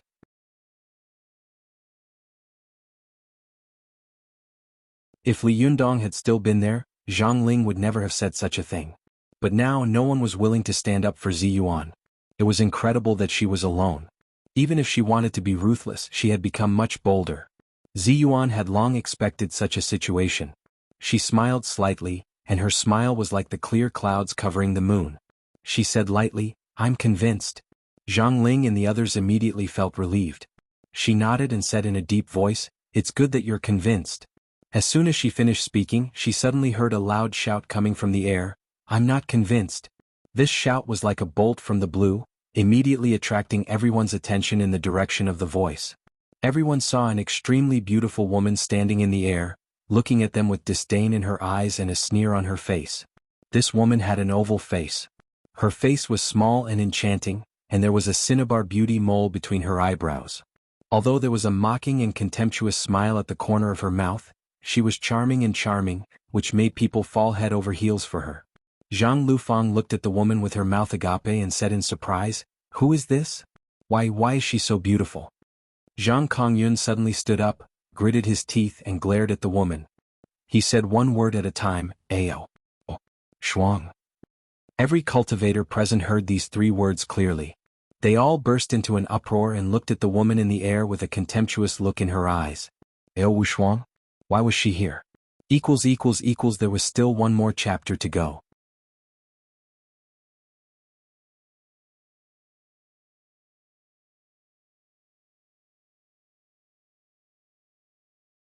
Chapter 687. Ao Wushuang's appearance caught everyone off guard, especially since there were many cultivators who had participated in the siege of Mount Tianlong.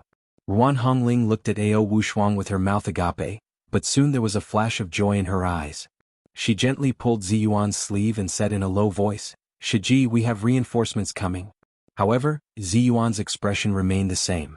Instead, there was a flash of worry in her eyes. Why is she here? Her coming is a disaster, not a blessing. She shouldn't have come. Soon, some cultivators came to their senses. They all shouted at the same time, "Ao Wushuang, what are you doing here? Ao Wushuang, what are you doing here? Do you want to die? How dare you come to Mount Longhu?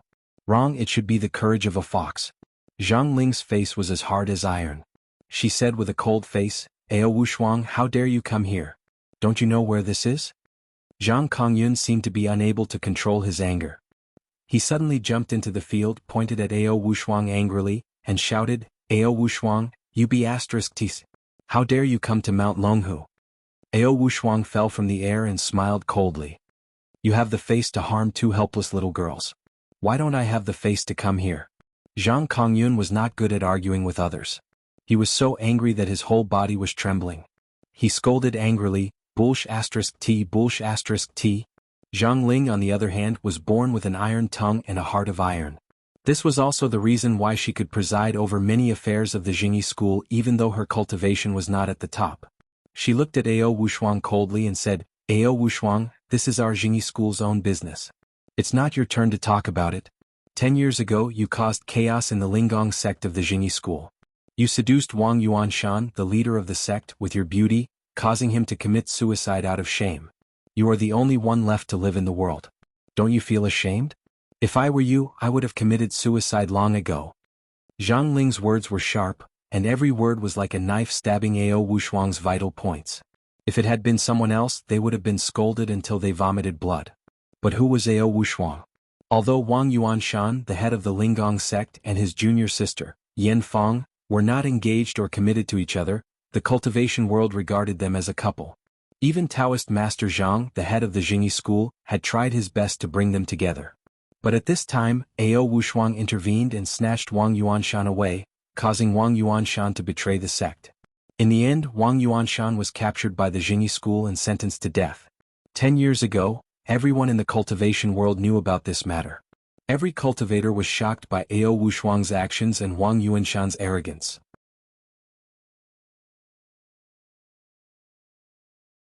When Wang Yuanshan was alive, no one dared to criticize Ao Wushuang. But after Wang Yuanshan passed away, Ao Wushuang had been alone for 10 years, and all the cultivators in the world had scolded her for 10 years. For the past 10 years, Ao Wushuang had lived in such rumors, curses, and humiliation. How could she be knocked down by Zhang Ling's words? Ao Wushuang raised his head and laughed. His laughter was full of sharp sarcasm. "You also know that this is Jingyi school's own business? At the beginning, Wang Yuanshan and I fell in love with each other. Isn't it our own business? But you sanctimonious hypocrites couldn't bear to see me and Wang Yuanshan fall in love with each other, so you forcibly broke us up. Is this what you call shame?" Zhang Ling was furious and scolded, "Ao Wushuang, don't try to confuse right and wrong. It was obviously you who bewitched Wang Yuanshan, but you actually framed him." Ao Wushuang sneered and said, "Wang Yuanshan has long passed away. Naturally you have the final say. But let me tell you, 10 years ago you could bully me. 10 years later, I won't tolerate you bullying Ziyuan and Ruan Hongling." Zhang Ling was furious and shouted, "Ao Wushuang, who do you think you are? How dare you interfere in the affairs of our Jingyi school? Who are you to the Linggong sect? Who are you to Ziyuan?" Ao Wushuang smiled coldly and said proudly, "I am Wang Yuanshan's wife. Of course I have to take care of his disciple." This sentence caused an uproar in the field. When Wang Yuanshan had betrayed the sect and left, all the members of the Jingyi school had taken it as a great shame. Not only did they claim that Ao Wushuang had seduced Wang Yuanshan, but they also claimed that Wang Yuanshan had been enlightened before he became an immortal and had said that he had severed all ties with Ao Wushuang. Ao Wushuang's words poked the most painful part of the Jingyi school, which made all the cultivators of the Jingyi school furious. They scolded her one after another, and even the cultivators of other sects were cursing her loudly with disdain. Zhang Lufang looked at the field in a daze. Although she knew that this was the case of Wang Yuanshan's betrayal, which had shocked the cultivation world 10 years ago. She was still very young at that time and didn't understand this matter deeply. How could she have known that this matter could cause such a big wave when it was brought up again today? She was looking at the field blankly, but she heard Mao Yuchang sneer at the cultivators on the field and sneer in a low voice, "Humph, a group of hypocrites." Mao Yuchang's mouth was sharp and mean, and she was proud and conceited. Zhang Lufang had already experienced it, but at this time her words came out of nowhere, and she didn't know who she was attacking. But when Zhang Lufang took a look, she saw that Mao Yuchang was glancing at the many male cultivators around her with an extremely contemptuous look.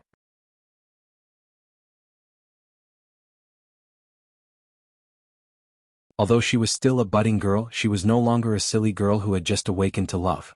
Naturally, she could see many hidden desires in the eyes of these men at a glance. This kind of desire was like a flame, and they couldn't wait to devour this extremely beautiful and charming woman. However, these people obviously wished that they were Wang Yuanshan, but they scolded Ao Wushuang in a righteous manner. Looking at this scene, Zhang Liufang's heart skipped a beat. She opened her mouth to speak, but found that she couldn't say a word. This little girl suddenly seemed to have matured a lot. When Zhang Ling saw that Ao Wushuang dared to call herself Wang Yuanshan's wife in public, she was so angry that her whole body was trembling, and her voice was trembling. "You shameless witch, it seems that I really can't allow you to be so presumptuous today." Ao Wushuang squinted at her contemptuously and sneered. Then she turned around and walked over to Ziyuan.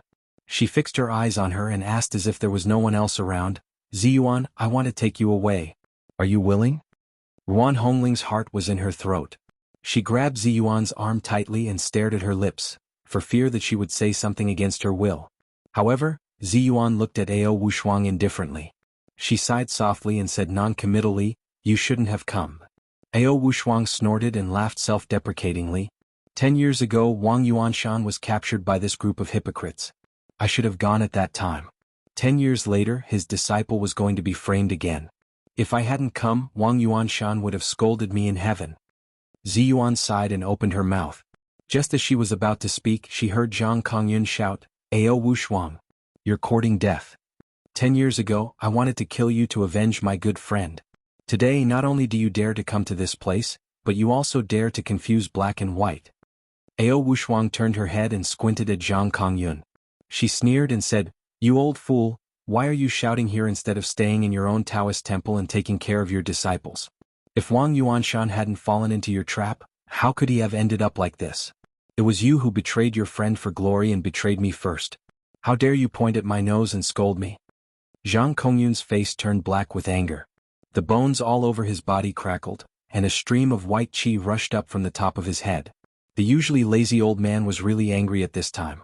Every time he took a step, the hard bluestone ground would immediately sink into a footprint, as if Zhang Kongyun was stepping on a piece of soft mud. Zhang Kongyun gritted his teeth and said, "Which today I'm going to enforce justice on behalf of heaven." Ao Wushuang raised her head and laughed. "Enforce justice on behalf of heaven? Well, this is the favorite excuse of you decent people."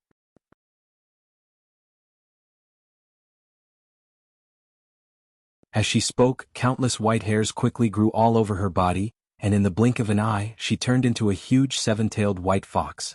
She glared at Wang Yuanshan and said sternly, "I want to see what you can do to me." This time there was a burst of exclamations. Although Mount Longhu was the ancestral court of the Jingyi school, it was also a Taoist holy land. Ao Wushuang dared to show her real body in such a place and fight with others. This was too arrogant. In particular, the Taoist priests and nuns of the Jingyi school were so surprised and angry that they couldn't believe their eyes. Zhang Ling was furious. In an instant, her hands were surrounded by raging flames, and her whole body seemed to be shrouded in a ball of blazing flames. Zhang Kongyun's body was shrouded in a faint layer of golden light, and he walked toward Ao Wushuang step by step. Although his pace was not fast, each step shook the mountain slightly. It was as if a towering giant was walking toward Ao Wushuang. Although Ao Wushuang was conceited, she also knew that the Jingyi school had been a Taoist cultivation sect for thousands of years. Although it had declined in recent years, a centipede was still alive. It was absolutely impossible for her to be a match for so many masters of the Jingyi school. Ao Wushuang quickly turned her head and said to Ziyuan in a hurry, "You guys go quickly, I." Before she could finish her words, she heard Ruan Hongling exclaim, "Be careful." Ao Wushuang only felt a strong wind coming from her side. Her heart trembled and she suddenly leaped up. There was a loud bang at her original position. It was Zhang Kongyun who leaped high in an instant and smashed toward the place where Ao Wushuang was like a meteor. With this smash, the ground suddenly caved in. The surrounding 2-inch thick stone slabs were shattered and turned over, and a 2-foot-deep pit was smashed out of the ground. Although Ao Wushuang had dodged the blow, Zhang Ling's raging fire soon came to her face. Ao Wushuang snorted angrily and swung the 7 tails behind her. Suddenly, there was a gust of wind that was like a blade around her. The sound of the gust of wind breaking through the air was ear-piercing, and the wind blades were so sharp and fierce that they seemed to tear the air and space apart. As soon as the fireball passed by them, it was immediately torn into countless pieces by the sharp wind blades and scattered in all directions. When Zhang Ling, Zhang Kongyun, and the other masters of the Jingyi school saw that Ao Wushuang had dodged the 2 attacks, they immediately snorted angrily and were about to pounce on her together. However, as soon as they moved, they saw a tall, delicate woman standing in front of them. Was Ziyuan. Zhang Ling shouted angrily, "Ziyuan, get out of the way." Ziyuan's expression was still indifferent. She said softly, "I'm sorry, Jinren Zhang. I can't let her go."